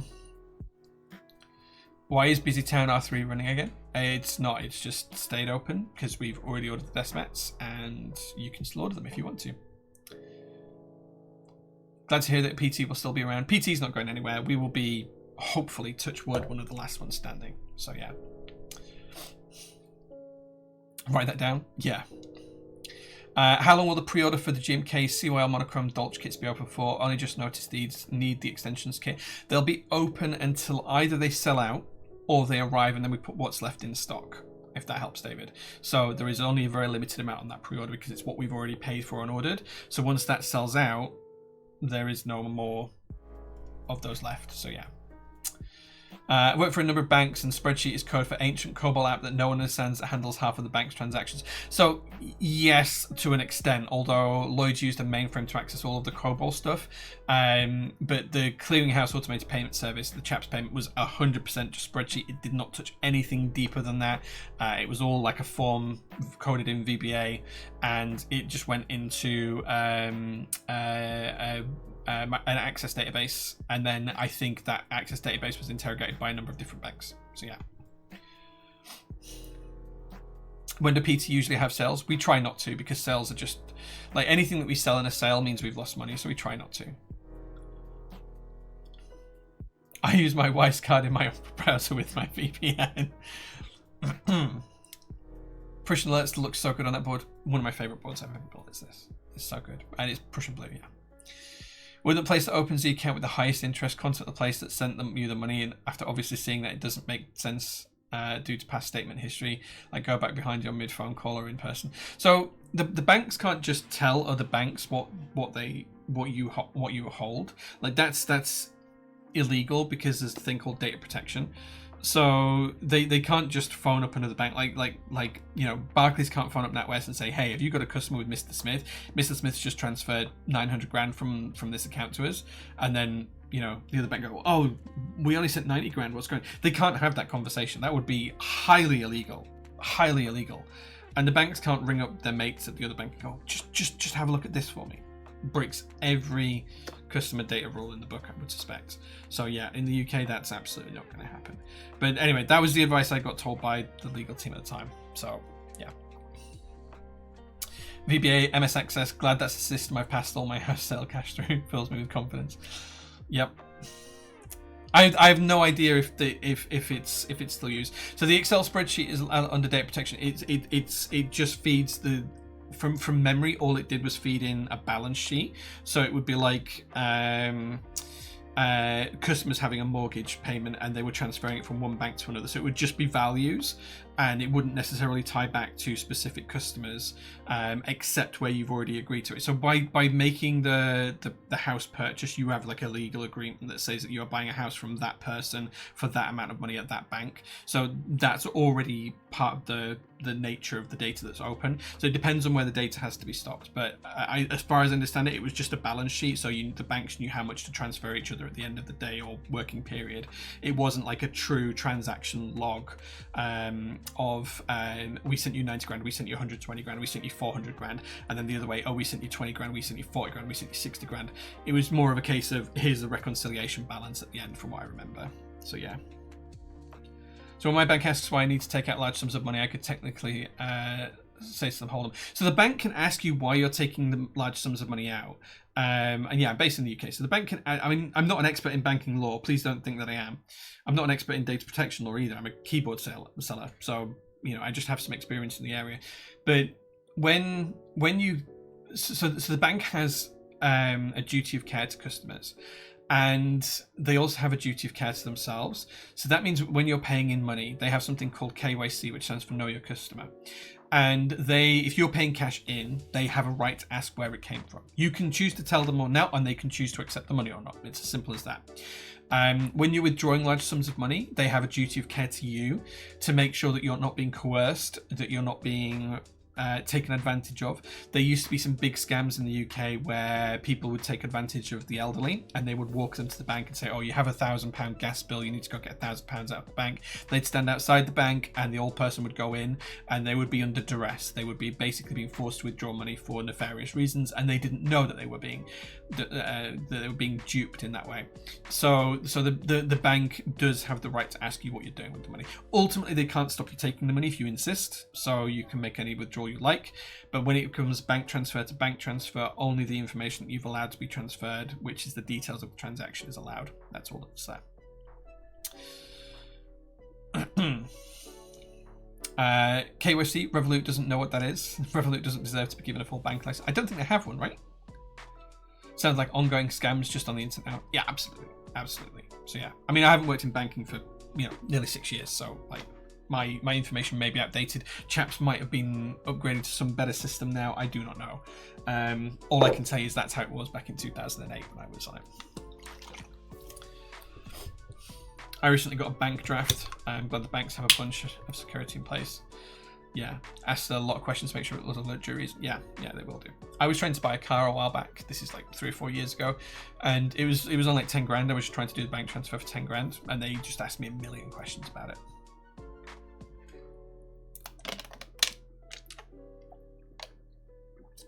Gotcha, Reed. I don't know.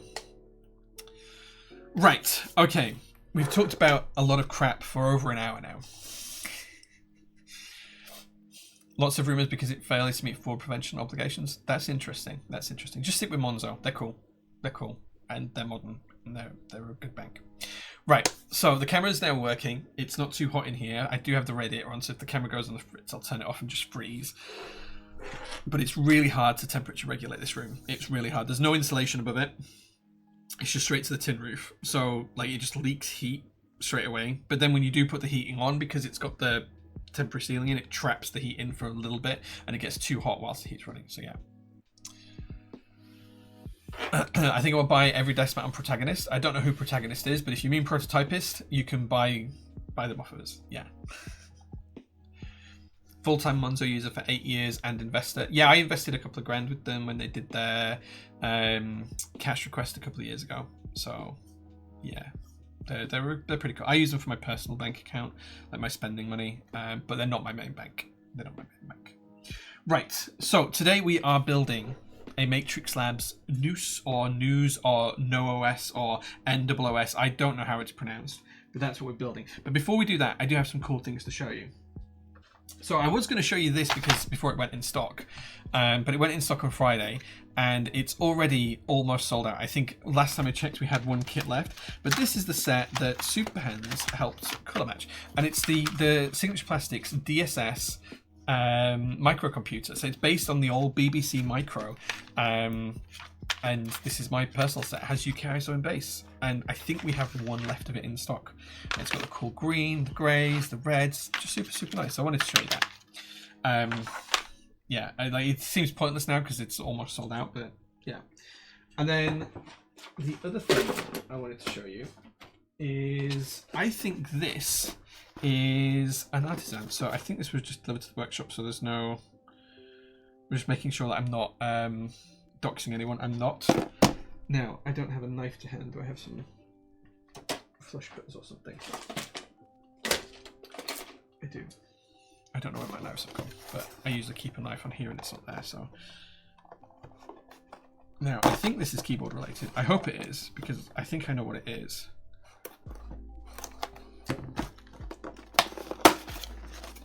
And if it is what it is, I'm quite excited to show you it.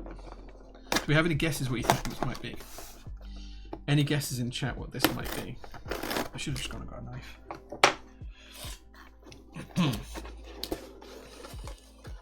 I'm with Chase, they're also pretty good. It is what I thought it is. It is some really, really cool robots.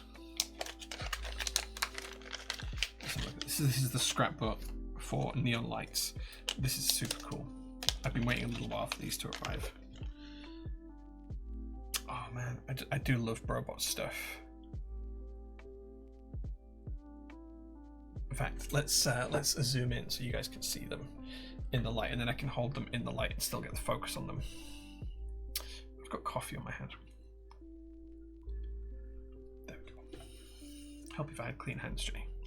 So this is the scrap bot. So it's a robot with scrap markings on it. Super, super cool. Super, super nice.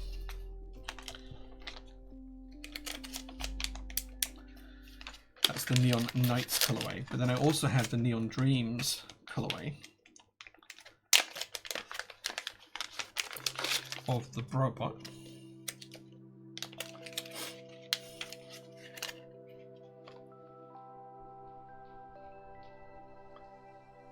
Which is just super, super cool. Is camera going to focus here? Look at that. Such a good sculpt. Been around a long time as a sculpt, but it's super, super cool, super clean.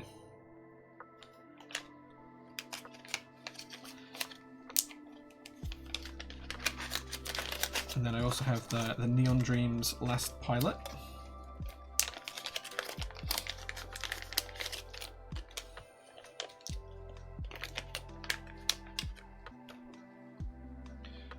Again, super, super cool keycap. Translucent pinks. Really, really nice. All hand sculpted. Super cool.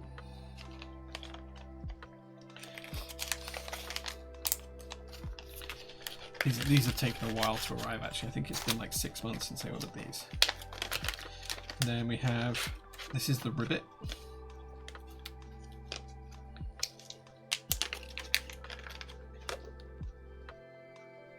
And as you might have guessed, it's a frog in the same colorway. Some of the pinks inside are translucent, so you can kind of like see through, get a different shade, different areas.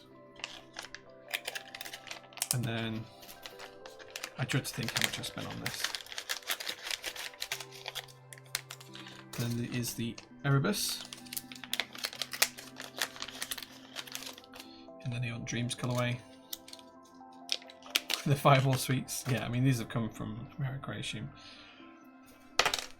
Jay, hold on to things properly. This is the Erebus, the skull colorway. Again, you see that translucent shadow just pass behind. Super, super cool. Super nice.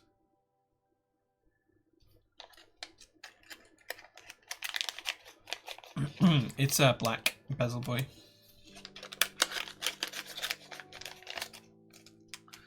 And then we also have the Mokoko, which is the newest sculpt, I believe.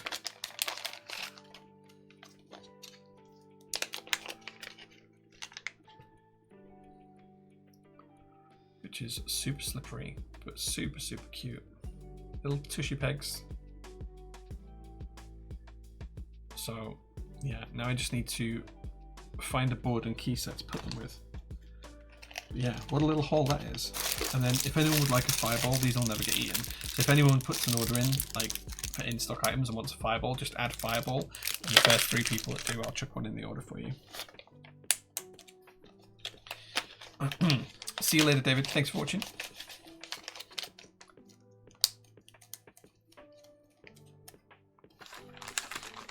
So yeah, so cool little haul from robots. Just get rid of that. Does not fit in my bin. Right, let's zoom the camera back out, and now you can see how dirty my desk mat is. Oh, let's try and get rid of that. A little blood spatter here. Hi, Chew from Goth Caps. Yeah. We there's a lot of insurance issues with putting candy and stuff.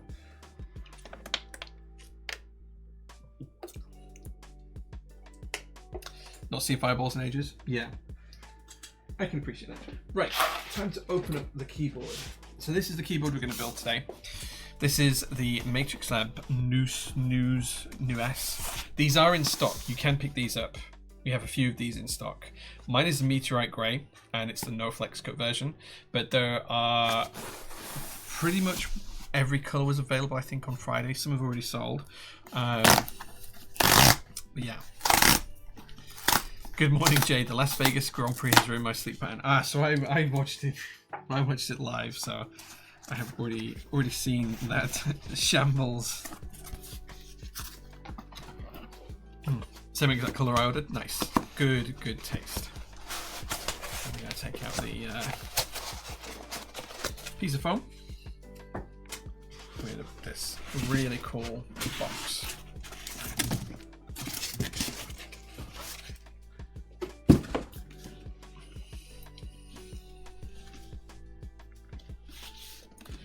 Super cool packaging, as always with most Matrix Labs products. I am really annoyed I don't have a knife to hand because I'm going to have to ruin the sticker now, which is always slightly frustrating. Let me go grab a knife real quick, guys. I'll be back in 30 seconds. I'm just going to go grab a knife. I won't be long.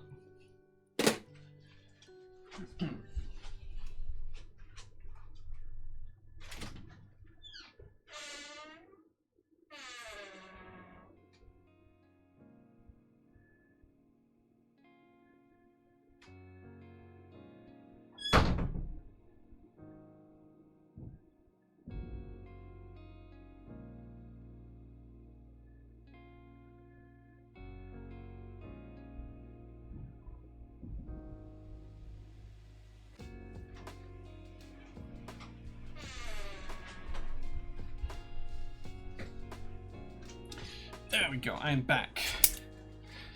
We have a knife and we can just, oh man, why does this not want to cut? There we go. There we go. Looking forward to the numpad and hopefully he's trying to already getting this. There's 2 different rounds, Zava, so yeah, they'll be shipping to us at some point just after Christmas. Oh. And then here it is.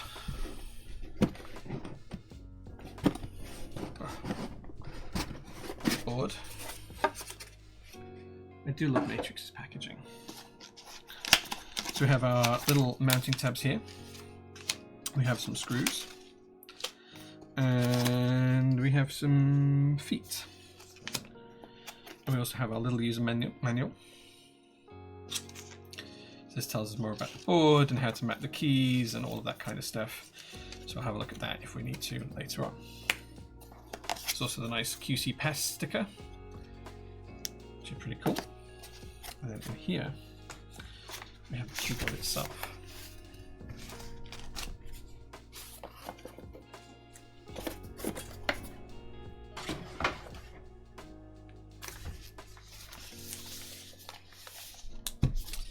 I have about 1 million knives, Telvin. Like, I use them so often that I need constantly have a good need for a knife. So just give it to your dad the same thing. This is quite an easy one to use. So you just kind of like do that, but then as you do that, you flick it, and it kind of like gravity feeds out, and then that's locked in place now. The blade can't retract. But then to retract it, you just do that, and it just gravity feeds it. So it's quite safe. You have to make a specific movement. You can lock it into that position as well, so you can't open and close it. But yeah, it's pretty good. So this is the lock. So if you do that and move it all the way around, you can't flick the blade out. The blade is locked inside. You have to unlock it. So yeah. Okay, so here is our board. This is a non-flex version. And you'll see it's got this cool meteorite grey finish to it. It is black and sparkly, or dark grey and sparkly. Beautiful colourway. On the rear of the board, it does have a ton of design work, and it also has some really cool design on the base. But then you get to the cool part, and you'll see there's some little holes in the side there where you can see my fingers through, and that's because it has gas struts like you'd get on a car underneath the bonnet or in the boot. And I think the front just clips in, so I think we can just, I don't think we need to, there we go. Look at that, look how cool that is. Little gas struts.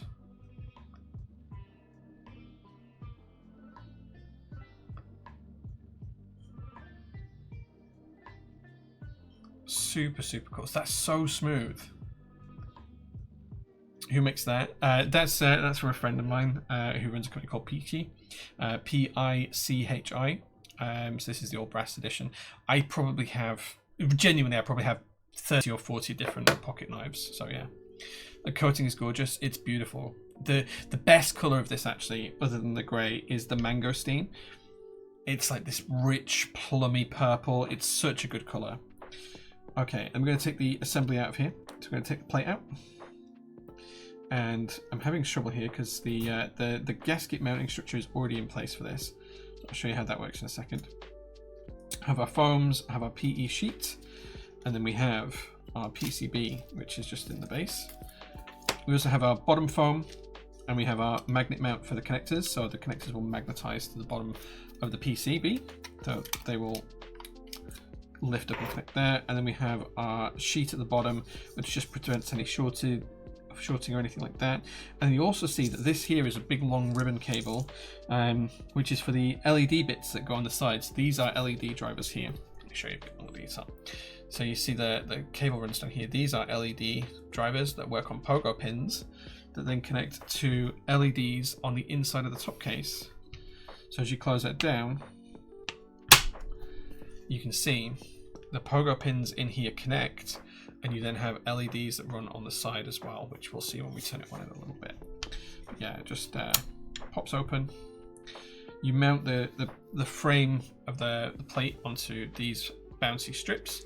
So you can see here, these are like bridged across gaps, and then your PCB mounts onto those. Your plates are mounted onto those. So it's a really, really cool, well thought out design. Super, super cool. Super different, super unique. And as I say, there's a small number of these left in stock. With that in mind, I don't think we actually need any of those, and we don't need the feet because it already had feet installed, but we do need these in a little while. So before we start the build, the first thing that you guys need to do is decide which switches we're going to use. Does that go that way around? Or does it go the other way around? Goes the other way around. Like so. There we go. Put that back in place so we can install the plate and PCB assembly shortly. So, your cloud light is built top mount? Yes. It's a phenomenal piece of engineering. It's so cool, Telvin. I know you're a 40% fan, but these are so cool. We've then got a PE sheet, which is going to go on our PCB. We then have foams, and we are going to build it with all the foams today, I've decided. But we do need to put our stabilizers together first. So whilst I'm putting stabilizers in this build, looking around nervously to make sure I have enough stabilizers. Building this ANSI, so I need 1, 2, 3 stabilizers plus a spacebar. Oh my god, do I have 4 stabilizers here? Oh, they're QMX ones. 1, 2. No. I do not have enough stabilizers there. Oh wait, 1, 2, 3. No, I don't have enough there. Is this a full pack of stabilizers? Oh wait, swag keys ones? Do we have enough swag keys ones? Nope. Let's see if I can. I should have checked. Yes, now we have enough there, and yeah, we have enough swag. Great, cool. And I have those. And there should be some more screen there. Cool. Yeah. Okay. All good. We are all good. We're all gravy. I have enough stabilizers. Right. So whilst I'm doing that, I'm going to get you guys to pick which switches we're going to use. So we'll set up a poll for it.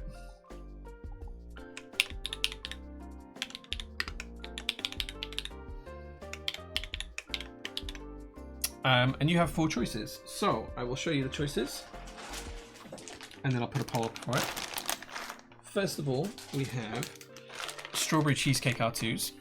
Lovely, lovely switch. We have Gateron Konsu switches. Again, really lovely switch. We have the new, if you want a tactile, these are a tactile switch like the cheesecakes. These are brown smoothies, chocolate smoothies. Really nice switch. And we also have the Gateron Sage switches. All of these are in stock right now, and you can pick them up. So let's put those. Konsu.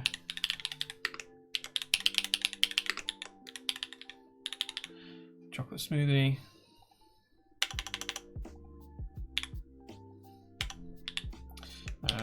Cheesecake. R2. What was the other one? Sage switches. Okay, cool. So that poll is now ready. You guys can vote in that poll and let me know what you want me to build the board with. Those are the 4 switch choices, and I want you guys to make the decision for me. Bear in mind, this is a personal board. This is for me, so pick something nice, please. I'm just kidding. They're all nice choices, so you can't go wrong. I don't know of any discount codes, no, but they are really, really cool, and I recommend you pay full price and support them as well as you can.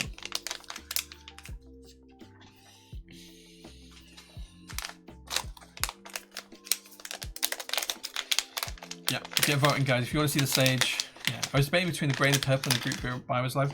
Honestly, if I hadn't have picked the grey one, I would have gone for the mangosteen. It's such a good colour.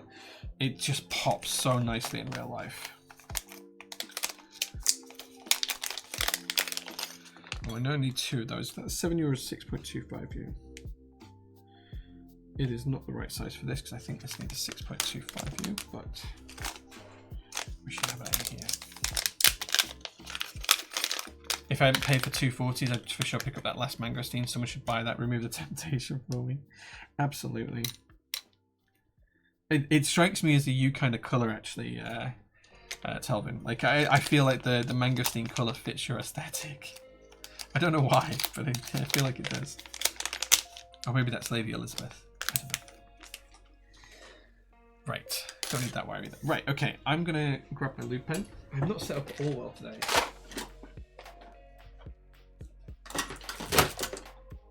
I feel like I'm a million miles behind.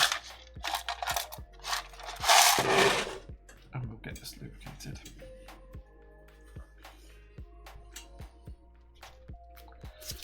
Okay, put that there. Don't need that just yet. Move the mouse out of the way. I was hoping I'd have this done by the time the switch is poll finished, but it looks like that might not be the case. But it looks like cheesecakes are winning, which I'm really surprised at. Oops, I did not think that the cheesecakes would win. Okay, so here's a PCB. You can see those magnetic connectors and the hot swap sockets. Yeah, it's RGB. It's RGBs. Okay, so I'm just going to lay the stabilizers out, and then I can start to assemble them. 2, 3, 4. There we go. So I'm just going to assemble these first and then lubricate them once they're assembled.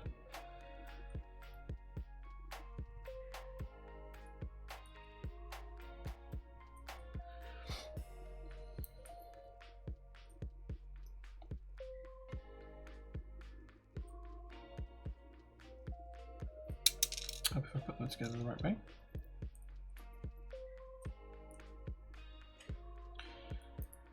Yeah, I need to the N64 I bought today.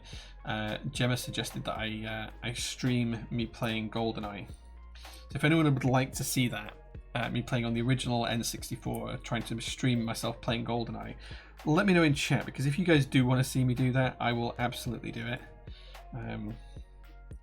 I have no idea how I'm going to set it up, but I will. I need something to just wipe the excess off.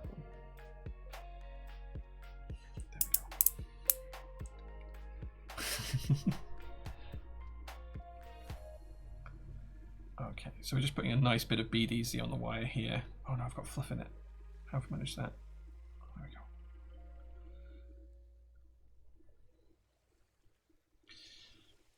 I suspect some viewers are probably too young to even remember when the N64 was a thing. Show my age. N64, yeah. The Analog 3D. I have an Analog Pocket, and I've had nothing but good things to say about that company. Really, really cool. Yeah, you are definitely too young to remember the N64 being a thing. But we saw some really, really cool stuff. Like, I could have spent a fortune today, and I had to be really good and keep my wallet at bay because I didn't have the money to be spending on stuff, really. But I got a pretty good deal on it. So, haven't been around for a long while. Are we still doing 100s of different JWK recolors? Harvey, man, you've been away for a long time. Yeah, there's a lot of great switches out there. It depends on what you want, but there's a lot of great switches out there. We have a ton of switches in stock right now. If you want a tactile, the cheesecakes are very popular, and so are the chocolate smoothies from Gateron. If you are looking for a linear, we have the Gateron X R4s, which are unlubed and you can lube yourself. Or we have the Konsu switches, which are really nice. We've got a ton of stuff. The good thing about the switches that we stock is that I will never stock a switch on the store that I wouldn't use in one of my own personal builds. So you know that I'm happy with the switches that we stock on the store. Which is why sometimes we're a little bit late to market with them, because it takes us a little bit of time to assess them. So yeah, if you see it in stock at PT, you know it's a good switch. Broadly my rule.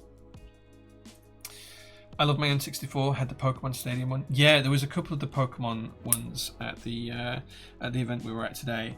But I loved GoldenEye. I never owned an N64 at the time, but I did have a friend who had one, and he had GoldenEye, and it was such a great game. So when I saw the actual original console with the golden joypad for GoldenEye, and it was like new and in box, and it was like pretty cheap, it was like, okay, I'm gonna have that. Are the Gateron Sage stock, or did you lube them? They are stock. These are all stock switches. I have not lubed any of these. Quantum Reed? Yeah, I'd guess that you guys are about the same sort of age. Just from meeting you both at the open day a couple of weeks ago, I would guess that you're both about the same sort of age. Although, to be fair, I'm a bad guess of age, because I thought Gemma was about half a decade younger than she actually is. So, Gateron XR4, I got some pre ones when they were still in testing a long while ago. Yeah, it's about 4 years, I think, since the first ones came out. It's been roughly a year since. So, yeah. Got a bunch of N64 games ready for that. Nice. Are you doing things honorably and having the original cartridges, Mike, or are you going to emulate? I did see a review of someone who got hold of one of the pre-production models of it a couple of weeks ago, I think. It seems like it was pretty solid. That makes me sound aged. I did not mean it like that. I thought Gemma. So Gemma is like a year older than me. Okay, I thought Gemma was about 5 years younger than me. I was being positively kind when I said that. It was not like a negative thing. So please don't think that I'm making you sound ancient, Gemma. You're not at all. You are still young and hip. Don't worry. With your sciatica. After playing too much Dance Mat stuff.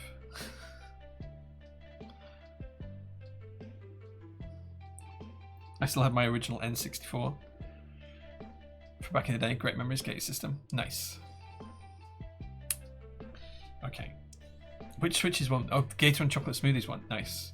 Good shout. I do really like the chocolate smoothies. Yeah, half a decade does make it sound like a lot bigger than it is. Like 5 years isn't that much.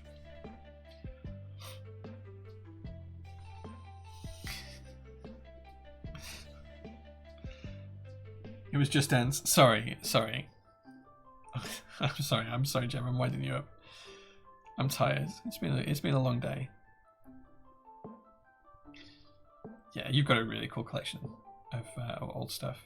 Which Japanese games have you got, Mike? Which Japanese games have you got? I'm interested. Gotta head off. Take care, Zed. VOD will be on Twitch tomorrow and on YouTube the day after, I think, if you want to check it out.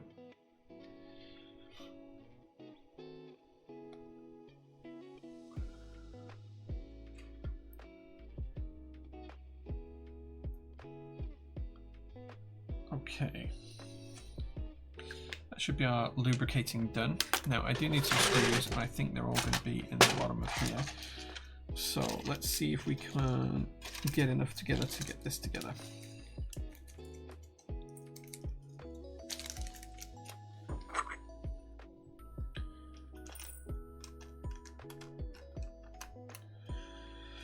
One, two, three, four, five. 1, 2, 3, 4, 5, 6, 7, 8. Okay, so I've got 5 screws. I need 3 more. That's 6. I should not put things in these tubs that are big because then I can't find the stuff that I want. 7. And I want matching gold screws, so nothing else will do. Typical, I don't have another one. No! That's really frustrating me. Do I not have any more packs of screws around?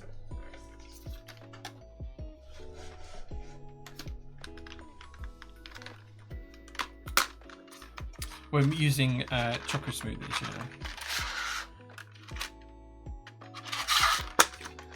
Why do I not have any more screws? Okay, I was going to use gold screws because that's what comes with these stabilizers, but it doesn't look like I have enough. So I think what I'm actually going to do is I'm actually just going to use these ones from some stabies.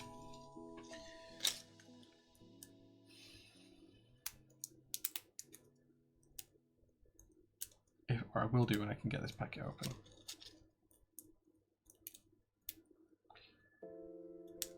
What ISO build are you planning for the Cloudline, Jay? I don't know yet. I have the plate now. Jelly Master was kind enough to make me the plate a couple of weeks ago. He gave me the plate a couple of weeks ago. 1, 2, 3, 4, 5, 6, 7.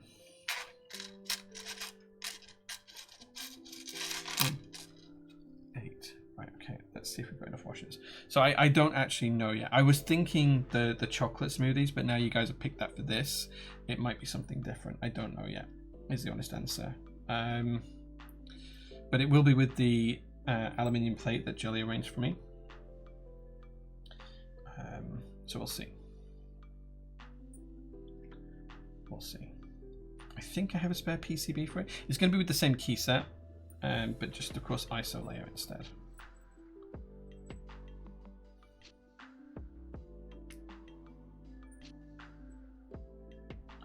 One, 2, 3, 4, 5, 6.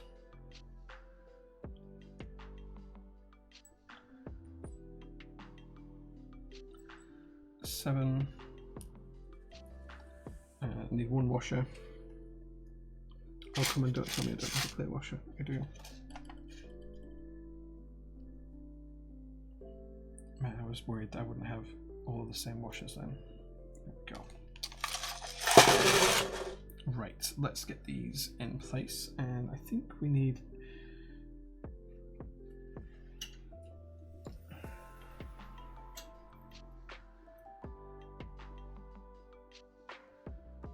that screwdriver. Okay, great. Right, so start with backspace. I'm just going to put the stabilizer in. Oh, we need the P sheet first.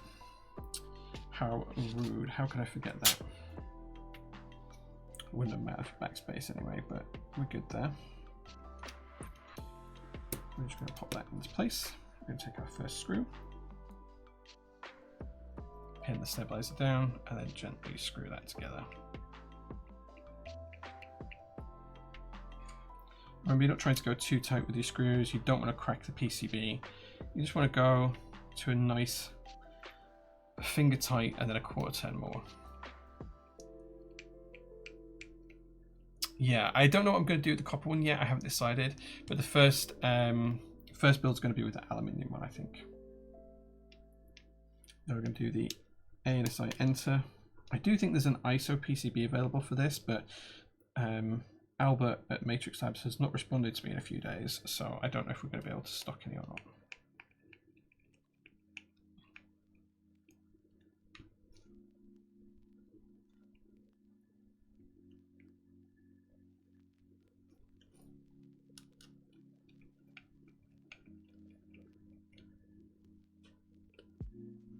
Okay, we've got left shift.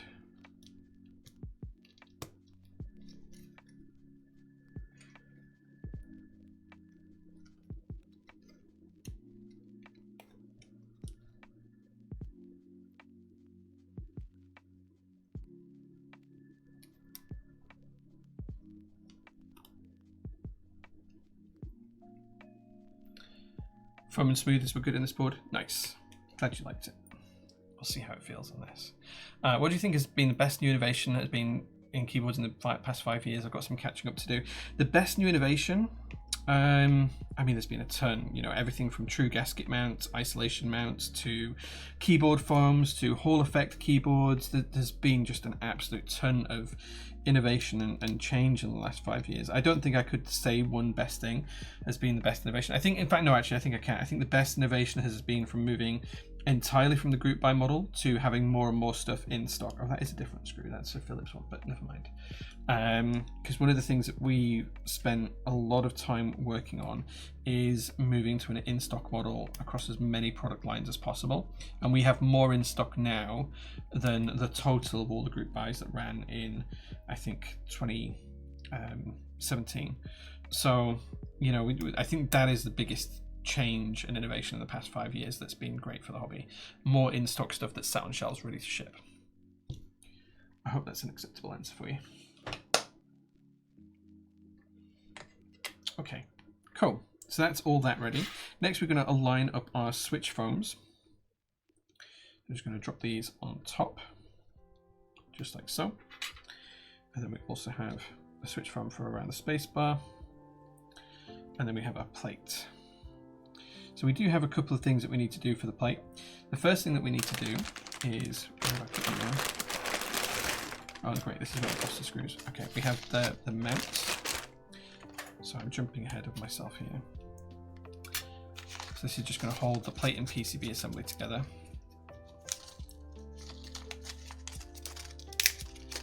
Screwbrace really felt that we were on the way out last time I was in the hobby. Waiting a year and a half just didn't feel very viable. Don't get me wrong, still plenty of products do run on group buy basis, and they will for a long time yet. But it is a practice that has slowly disappeared. Or is slowly disappearing, should I say. Okay, so next up what we're going to do is we're going to figure out what all the mount points are. And we are going to mount our mounts to the PCB.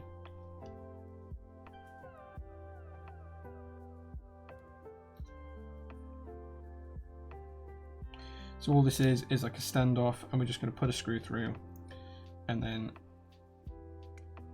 screw in the standoff and then tighten the screw. So just like so. So put the screw through, standoff on, hold the standoff in place, and then tighten the screw, just like that. Doesn't need to be super tight. You're not trying to kill anything, remember, you're just trying to make things nice. So screw through the back.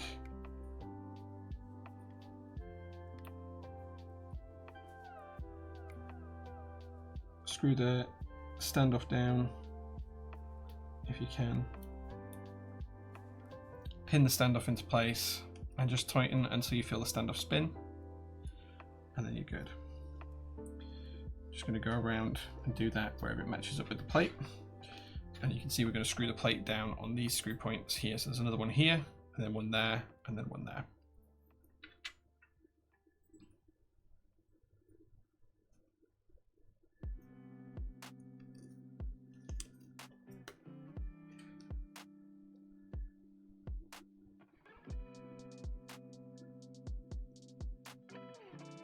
Back in my day, GMK shipped in plastic baggies. These days, kids with the potato trays. Dude, I remember when GMK went from plastic bags to the plastic trays, the original trays. That was, and the whole hobby went nuts for them. That was, that must have been 2017, I think, late 2016, early 2017 when they did that. It was such a huge shift for them. And then we went to the potato trays in 2021, 2022, I think. Thai tea was the first to ship in the original round of potato trays, and then they changed them again later on. I think, or was Thai tea in the newest version of the potato trays, the box version? I think it might have been that way around, actually. Okay. One more to go. And this is just beneath left shift.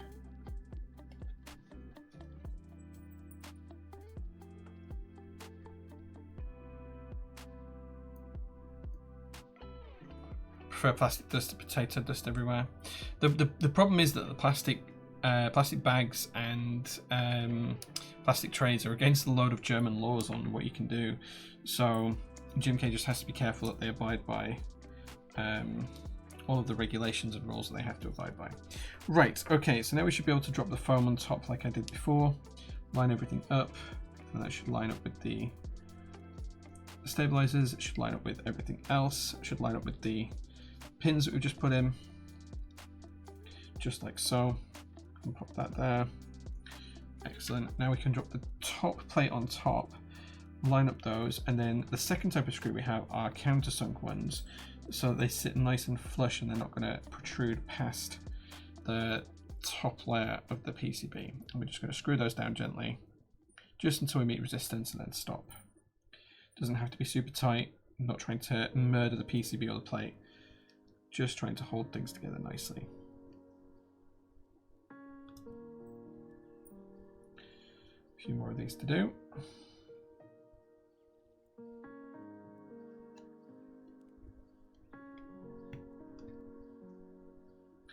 And then we can start to add switches.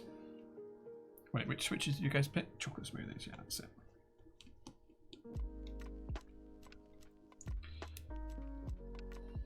You have Thai tea waiting for a J1FE. Nice. Germany actually has rules around that stuff. They do.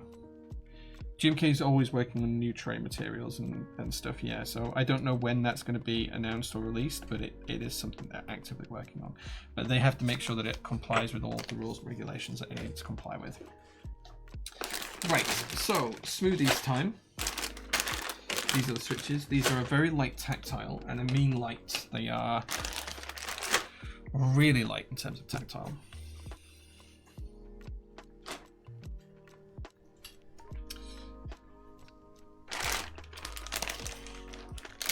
How does strawberry cheesecake compare to Bobby U4Ts? I do like aggressive tactiles. They're probably just as aggressive, but they're a different type of tactility from memory. They're really, really nice though. They sold super well, and they've been selling well the second round. So much so that I think they're almost out of stock. I think we've already sold half of them, and they've only been in stock a week. So now we're just installing the switches, just making sure that they align nicely. I do have the cheesecakes here if you're interested in them. These are the R2 ones. I do have some R1 ones somewhere as well, but they are beautiful switches, really, really nice, super tactile. Just a great fun switch to use in a build.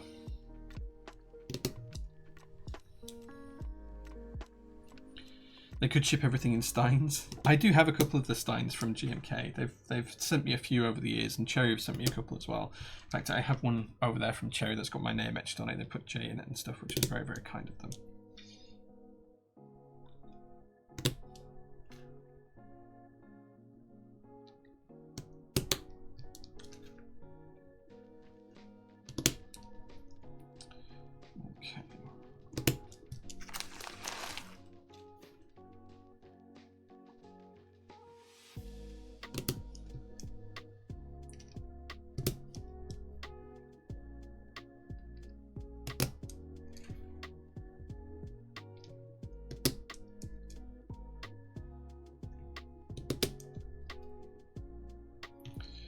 Only got one layout today, so we can't really go wrong.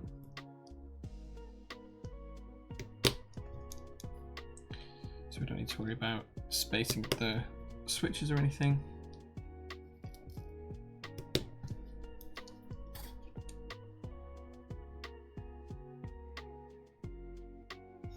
That last one did not feel like it went in properly.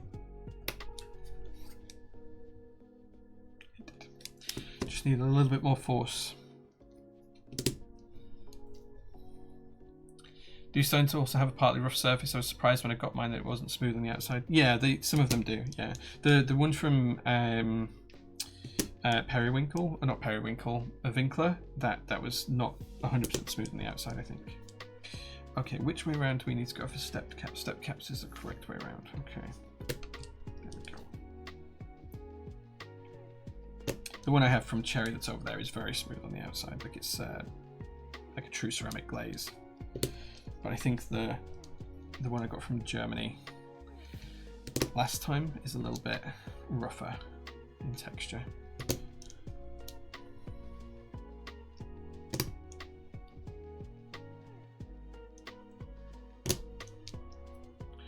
Don't forget, if anyone does want one of the last 2 Kahakus, I don't think anyone's emailed me yet about them. Drop me a DM or an email, because we have 2 left in stock that people did not pay invoices for.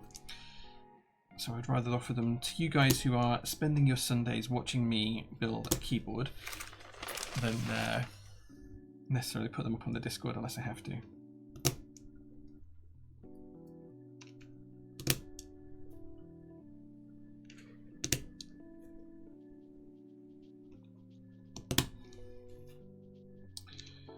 Okay.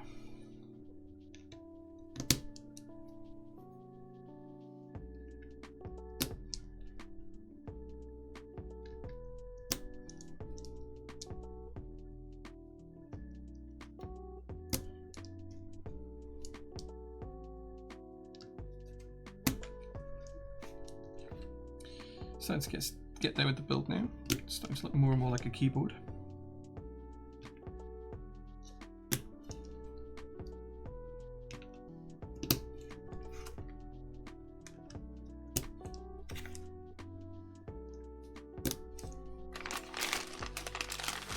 Is there ever going to be another unicorn? I have no idea.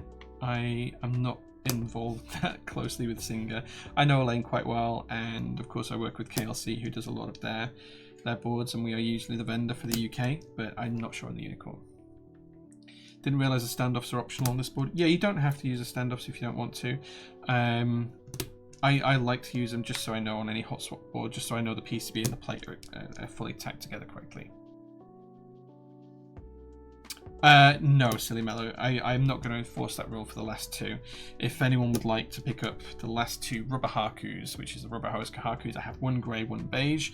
I am not going to force that you have to have the key set. It's the last 2. I just need to sell them, and I just want it to be as hassle-free as possible. And I don't want to have to go creating product listings for just 2 pages and then put them live and then have people complain at me that they didn't get them when I put them in stock because they were too slow or whatever. So I just want it easy. So if I could sell them by just offering them to people on stream, I will do that. If no one wants them that's watching on stream today, I probably will just put them in stock at some point when I can make the product listing. But that will be a... that's not the way I want to do it. Okay, and that's the build done. It's all assembled. The stabilizers in, the switches in, hot swap sockets all in place. It's time to assemble the board. So you take the case back. I'm going to pop open on the gas struts, which is the coolest thing ever. I still think it's the coolest thing ever. We're going to drop in the plate and PCB assembly. I don't know if you heard that click then, but that was the magnets mounting up to it. I'm just going to check, make sure that all looks good. It does look good. You can see how it's mounted here. And then on the front edge, you can see it's mounted on these beams here, and they compress as you type. They're basically made of FR4. Yeah, these are in stock, Harvey. These are the Matrix Labs NOOS NOOS. We've got them in stock on the website right now, but they have gas struts in, so you can actually leave the keyboard open at any angle, and the gas strut will hold it there like, you know, it's held at any angle, and then it just clicks down, and that's the build done. So before we pick keycaps, let's load up Switch Hitter and make sure this board actually works. Okay, don't forget to apply the rubber rings. Do I need to apply the rubber rings? What rubber rings? On top of here? I don't think they're needed, are they?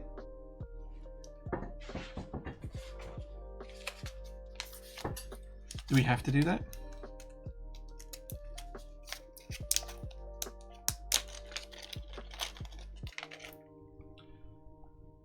On top of the plate, between the plate and the top case? Wait. Does it need that though?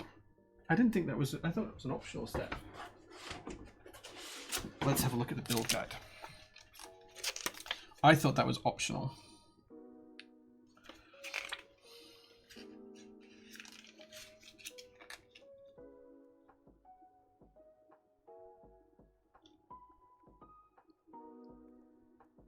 Okay, so it's just the rubber O-ring. Okay, fine. Right, okay. So we don't need the blocks. Don't need those. I think that's just to stop it lifting up. But yeah, so these are little O-rings, and they literally just go on top of the mount points. Just like so. I don't think they're actually needed. Like, I don't think the board's going to move. Maybe if you're traveling with it, if it's just going to sit on your desk, I don't think they're needed. We'll do them anyway, and it's done. Okay, done. Cool.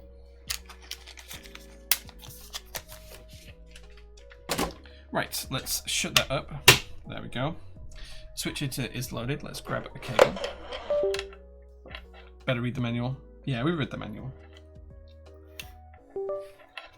Okay, and we have our RGBs all working. Let's see. You see the RGBs on the side. This is what the pins at the bottom controlled.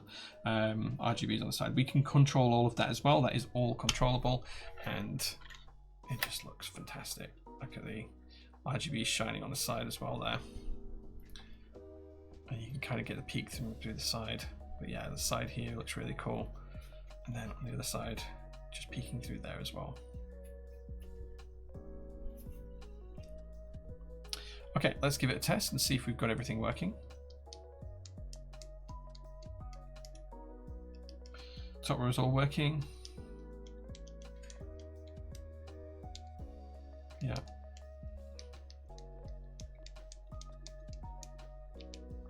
All good there. Shift.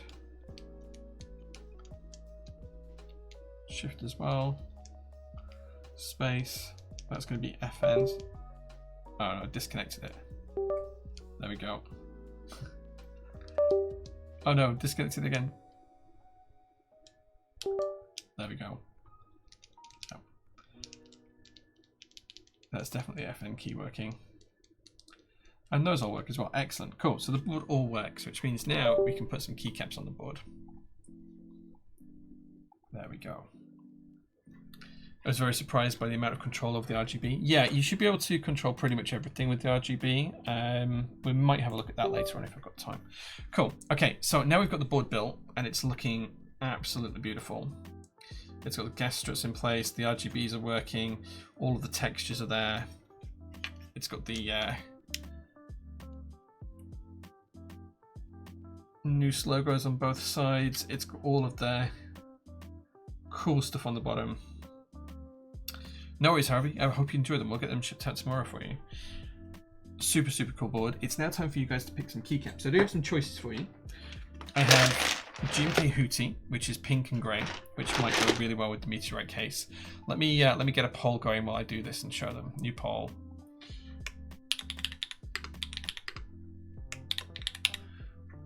So we've got Hootie. That's option number 1. The second option is something a little bit out there. We have GMK High Vis, which is the highlighter High Vis. So High Vis is option 2. Option number 3, we're going back to something a little bit more muted with GMK Arch.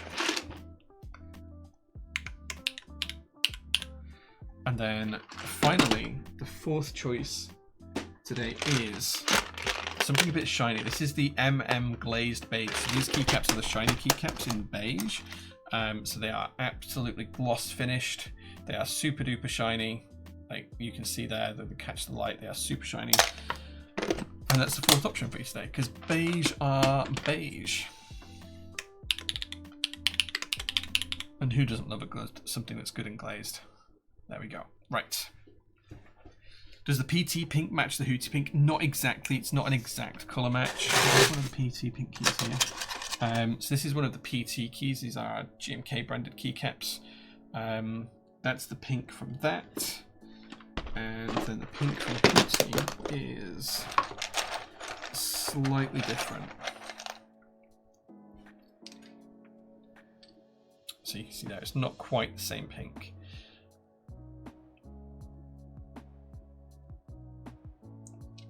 Those are highly visible, absolutely.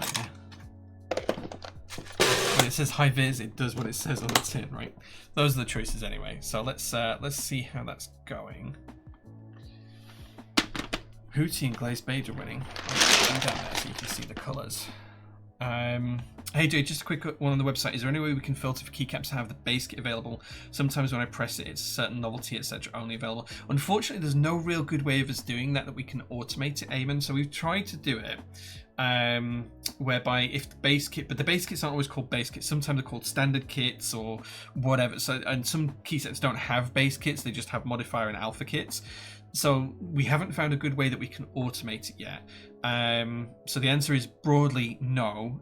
And the only way we found to do it at the moment is to have a manual tag on there that says base available, and then we untag it whenever the base sells out. But that's reliant on us knowing how much stock we've got constantly, which should be almost a full-time job in itself. So I'm really sorry, but the answer is no at the minute. But if we ever can do, or if anyone ever comes up with a great idea and way of us doing it, we absolutely will do that. But right now, I don't have a way of doing it, unfortunately.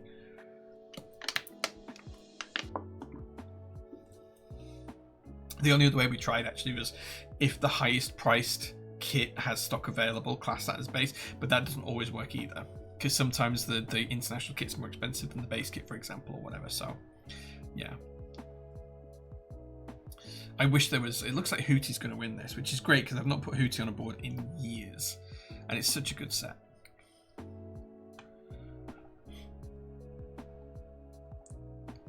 Oh no, Barclays are emailing me. That's terrifying. You have an important new document to read. Oh no, I'll read that in the morning. Oh dear. Is that going to be something negative? Interesting, my emails haven't gone too crazy today, but yeah. Usually during stream, my emails go absolutely nuts.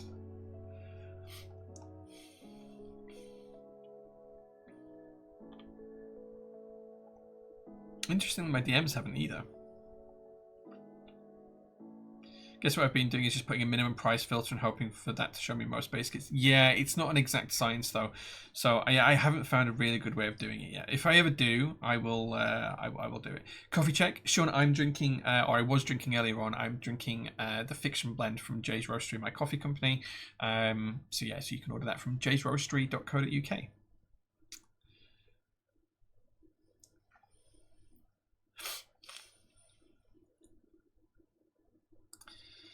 Yeah, I can't think of another good way of doing it, to be honest, unless we had a naming convention where we went through every single product and called a base kit, and then we did a check to see if base kit was available. But then if a designer gives a name for a base kit that's not the base kit, for example, Cherry Love I think doesn't have has kit names, we then would have to call it both, which might be a bit off-putting. I mean, there's no perfect solution in whichever way you cut it, and unless someone can think of a way to code it, I don't know of a way of doing it. But if I ever figure anything out, we'll let you know. We'll put it live. But yeah, the answer at the moment is just have a browse, have a look around, keep looking. Not available in the USA yet. If you do want some, Sean, and you make an order through the store, just add a note saying what coffee you would like, and then I can just bill you for it and add it to your keyboard order. That is also something that we can do. There's some certain rules when we export coffee to the US that I'm not 100% up with yet, so I need to figure that out. Okay, it looks like Hootie's going to win, but High-Vis is making a little bit of a comeback in the late stages here. Glazed Beige was winning at one point, but that's a long time away. And a lot of votes away. Looks like Hootie's going to win. Does Hootie take the win? Does it? Does it? Hootie does take the win. Congratulations anyone who voted for Hootie. Beat AE kit.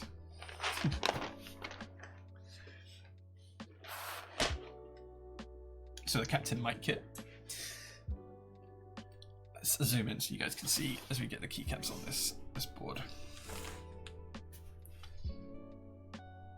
What if you added a number to what we consider the base kit?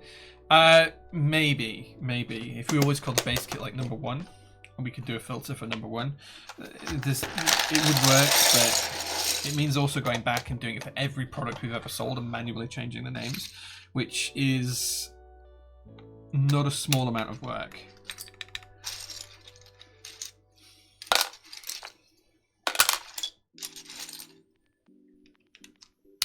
I'd forgotten how much I liked Hootie as a set. It's such a nice set. Oh, I'd forgotten it was row 5 as well. I'll be using 1.25 years.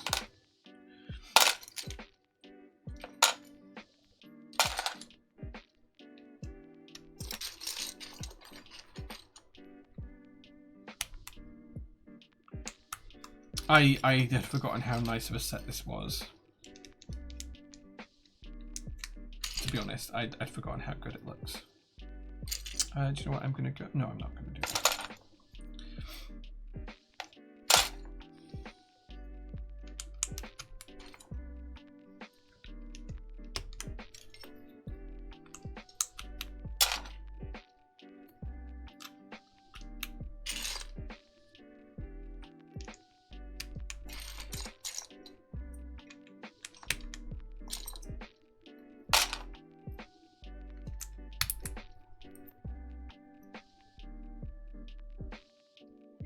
Do we want to do that?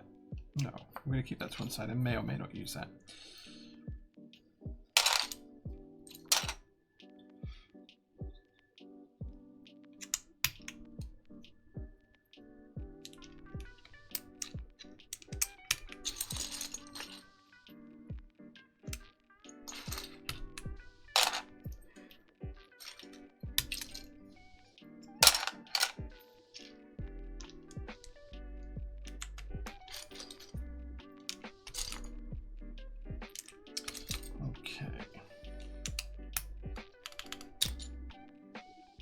I haven't decided what I'm going to do there yet.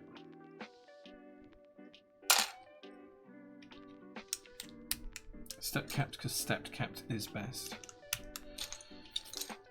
And you all have to agree with that.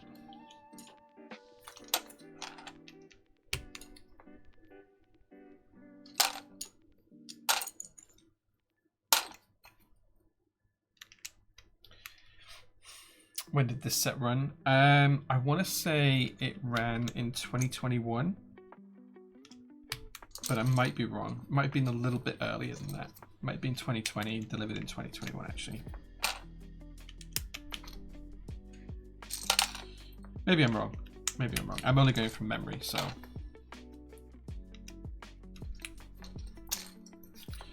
haven't decided if I'm going to use that one yet or not. This was a really good shout, guys, for the key set. What a great choice.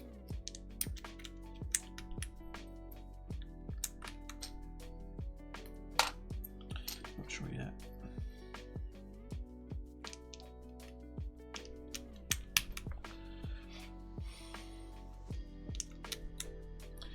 Block customers who are asking for base kit filter.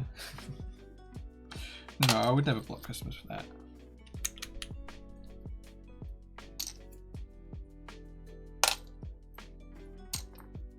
I haven't decided if I want to go all R1 down here or not. That's what I'm debating over at the minute. Oh, do I have the pink arrow for up? I do. Yeah, there we go.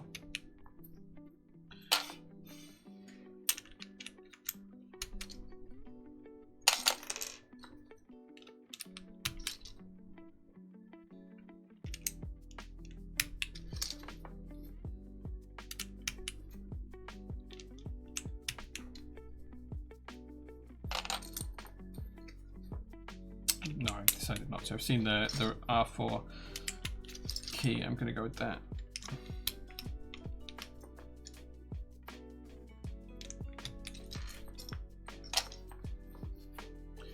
Print screen at the top, maybe.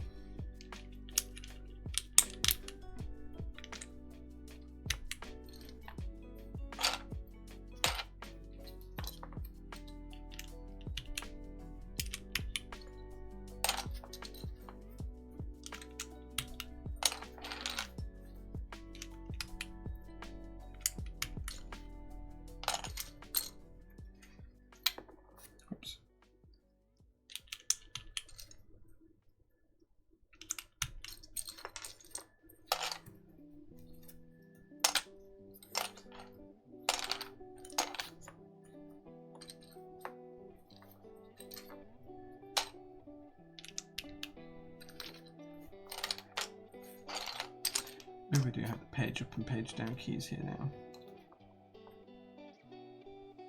So we have the page down. Still waiting for the right page up.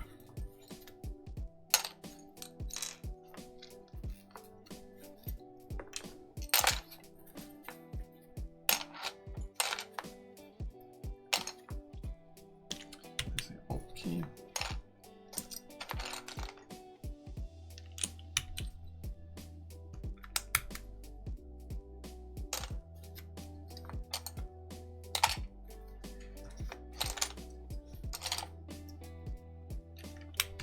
Okay, just a few keys left to go now.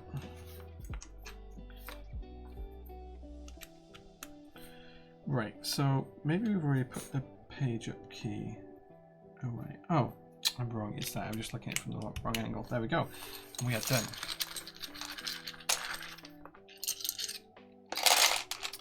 Let's get you a chat really quickly before we do a sound test. Is Salvin still active? I used to really enjoy watching his Twitch streams, but it seems like it's been a while since he streamed. He's still active, he's just very busy. Yeah, he's really busy. Knee deep in manufacturing? Yeah. I'm sure if he still streams from time to time, but he has a lot of projects he does, yeah. A super nice set? It is, yeah. I heard you like sub-legends. Pink sub-legends as well, dude. Pink sub-legends. Who doesn't want some nice, glorious pink sub-legends? Beautiful. Such a nice set. Kind of nice that looks on here. This meteorite grey fits so well. We put sub-legends on your sub-legends. Hey man, you gotta do what you do. Thinking maybe Evil Dolch on my meteor grey could look good with the red accents. That would work really well. Gotta do something with it since I messed up the kitting on the group buy and ended up with 2 kits. Nice. Couldn't have GMK GOB on my board. Tempted to switch to Doltra 5X. Yeah, Doltra 5 would look really nice. Should we pause the music and see how this sounds?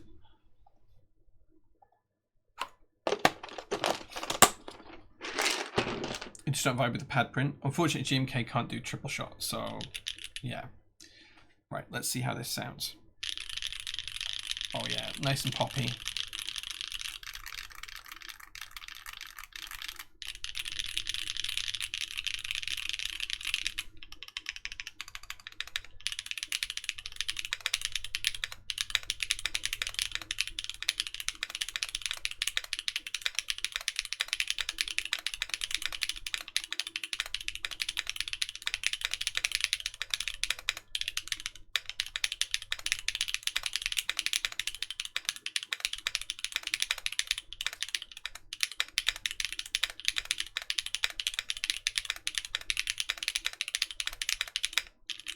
Sounds so good. Oh my god, what a great sounding board. Poppy, lively, tiny bit of bounce to it, super cool looks, super cool gas struts. And you know, you want to change something, it's great. You just pop the board open and just how cool is that? Just how cool is that? Just something a little bit different, a little bit unique. Super, super cool board. GMK keycaps, Night V4 stabilizers, Gateron chocolate smoothies, GMK Hootie. Matrix Labs NOOS. NOOS. I don't know how it's pronounced, but it looks so good. And this bit's so satisfying. Just putting down the gas struts, and just going super satisfying. Very cool and wonderfully silly. This is what custom keyboards should be about. Doing something cool and different. Like, I've got a ton of really cool Matrix boards. Like, I am spoiled. I've got the one that they did, the special edition they did for the moon landings, and some of the really old big ones, like the Abel and the Kane, and I've got, you know, some really cool boards. But this is, yeah, this is up there. This is just so cool. It's just super nice. What a nice build. I feel like this is going to stay on my desk for a while. I just love it. Absolutely love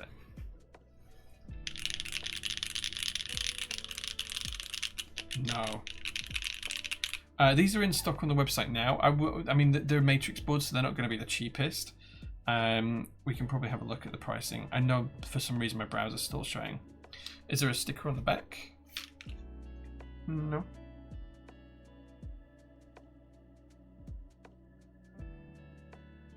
Oh yes, there is. Sorry, you meant the cover? Yeah, sorry, I haven't taken the cover off yet. There you go. If that's what you meant. There is the cover on the back, but it's just to stop it getting fingerprints.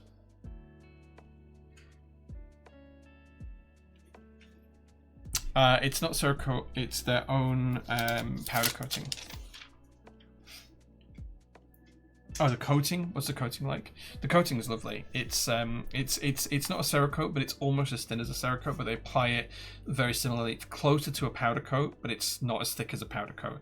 It's something in between. I think it technically is a type of powder coating, but it's somewhere in between, and it's just super nice. It's got a light sparkle to it that you can't really see on camera, but there is a sparkle into it. I think you can see the sparkle better on the black.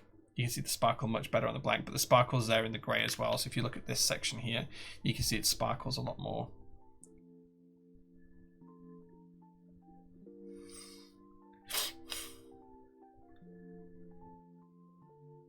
Super nice.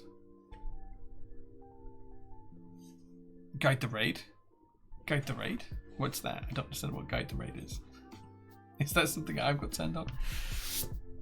Late night keyboards. There's always late night keyboards on a Sunday. This sounds so good. I'm super happy with this. And I just cannot get over how cool the gas struts are. Like, who puts gas struts in a keyboard? Like, who does that?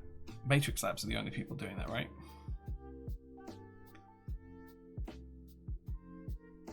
Hey man, good to see you, dude.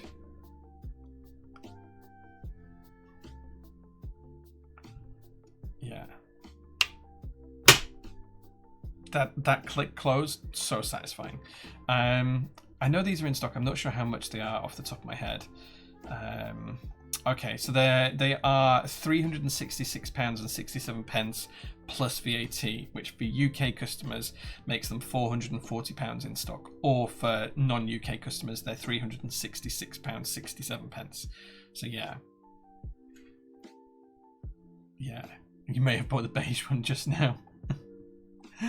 If you did buy one of these, dude, it will ship in the morning for you. It's super cool. So cool. Super cool. It just came out so nice. What's the Phoenix tattoo on your arm? It's so sick. Oh, dude, I've had like that was in like 2002, I think I had that done. Something like that. It's 20 odd years old now. It's but it's just to remind me that you can always turn things around. That's basically what it's there for. I've got quite a few tattoos. Like, I've got them all up my arm here, and I've got on my leg. I've just had my thigh done last week, like literally a week ago. I have like a big mandala done on my thigh, which is probably about that circular across the whole of my thigh. It's really itchy today as well. Like, it's healed up pretty much fine, but it is incredibly itchy right now. So yeah, but it's like 30 centimeters across, something like that. And then I've got like an owl on my calf, which is the full size of my calf. And then I've got more planned for the next year or two. But yeah, I have quite a few tattoos. Kind of surprised to see in that channel point redeem choices. I thought I'd try. I have no idea what that's for, Clownfish. I assume that's like a standard Twitch thing. So yeah. Sold 2 of them during the stream. Nice, thanks guys. Just go here. What does it sound like? It sounds excellent.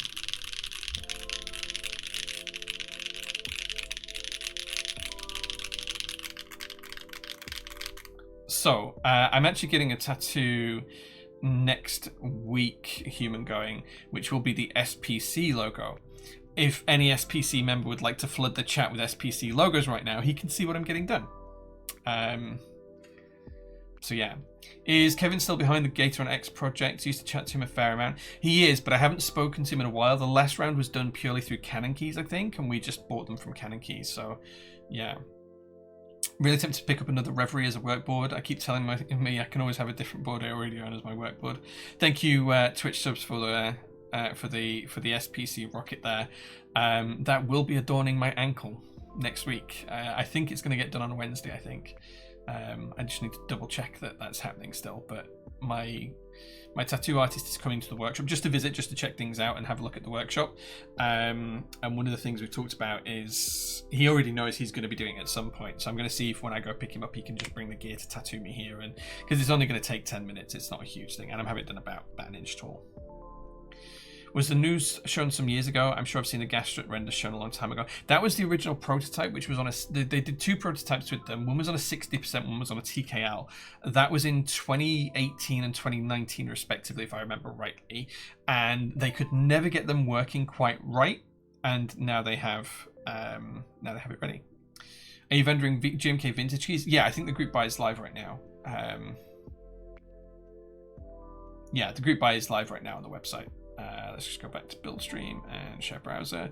It is under top menu, open group buys, and then hold on, top menu, open group buys, so you can see my cursor, and then it's here, GMK CYL vintage keys. The website's not working on my browser at the minute. I don't know why. I need to fix it. It's a me issue. Don't worry about it.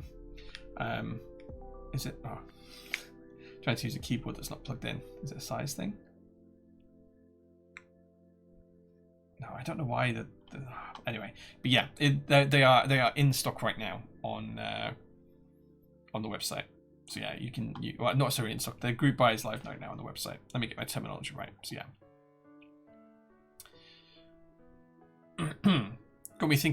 It got me into mechanical keyboards to a degree, and the cyberboard. The cyberboard was great at the time. Yeah, it was a cool idea.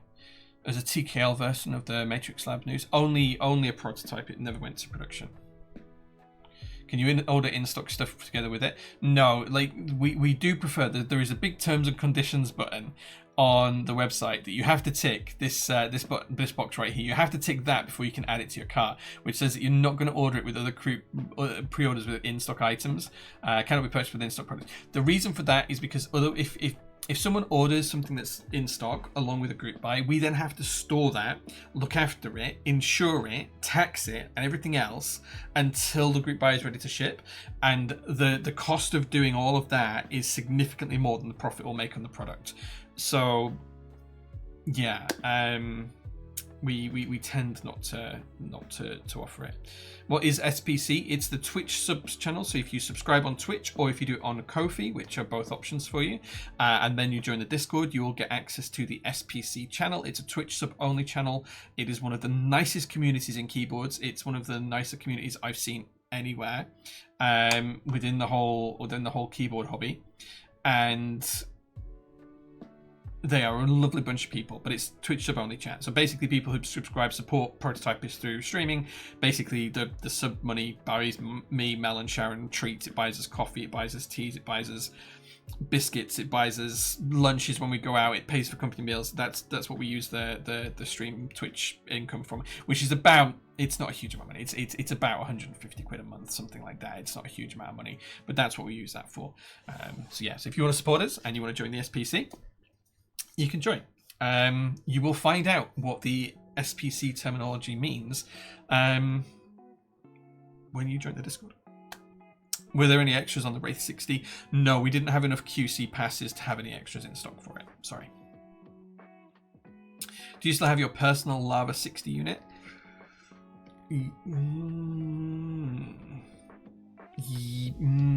Maybe.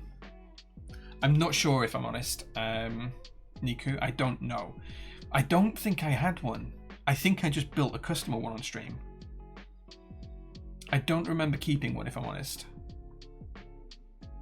If I did, I still have it. But it might have been a customer build that I did on stream for it. We are lovely. They accepted me. That says it all. Rue, you're lovely. You are genuinely one of the loveliest people in the world. So yeah. So they were always going to accept you. If you did, I recommend trying PCB snapping. I actually have the PCB snaps here. So this is so it's just so you can see how PCB snaps come to a vendor. So this is how we get them. Okay. So this is the PCB snaps. So what we get is we get these really nice packets that NOOS Rose has done. And when you buy PCB snaps, we will put it in one of these for you. This is basically like a little pouch. And then what we have to do is we have to go, which PCB snaps did you buy? There's 300 in each one, I think.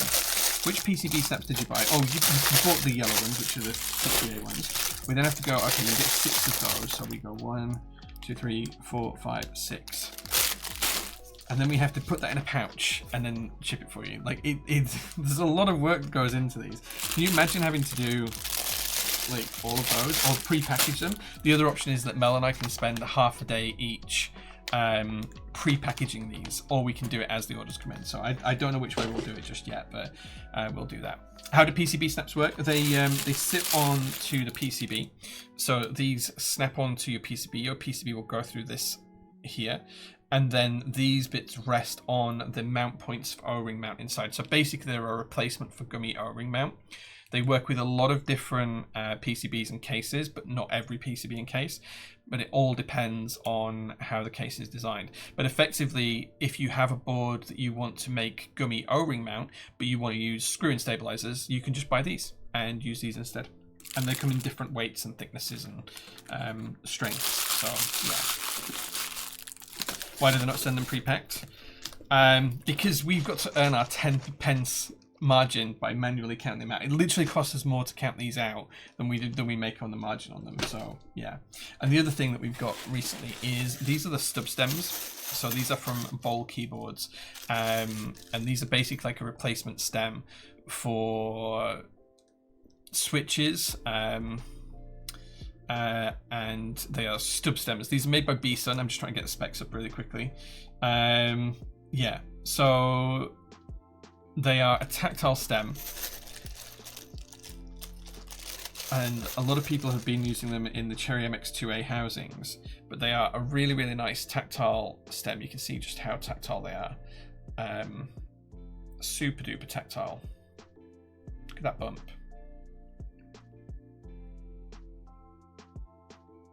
And these are in stock as well. You get 110 per pack. So yeah.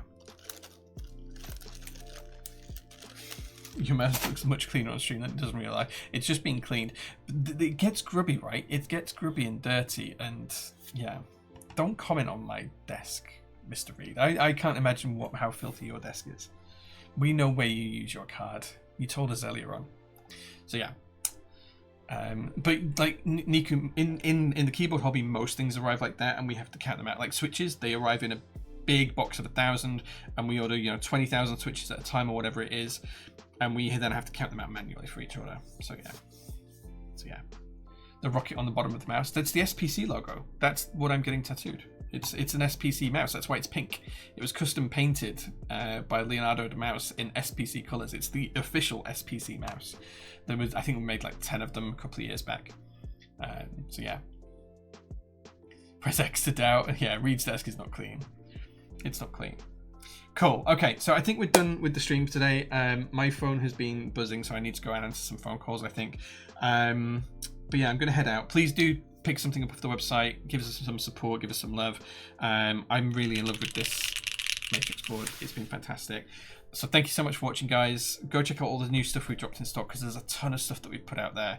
I hope you guys have a really, really good rest of your weekend. I'll be back in work tomorrow about 7, 8 o'clock in the morning.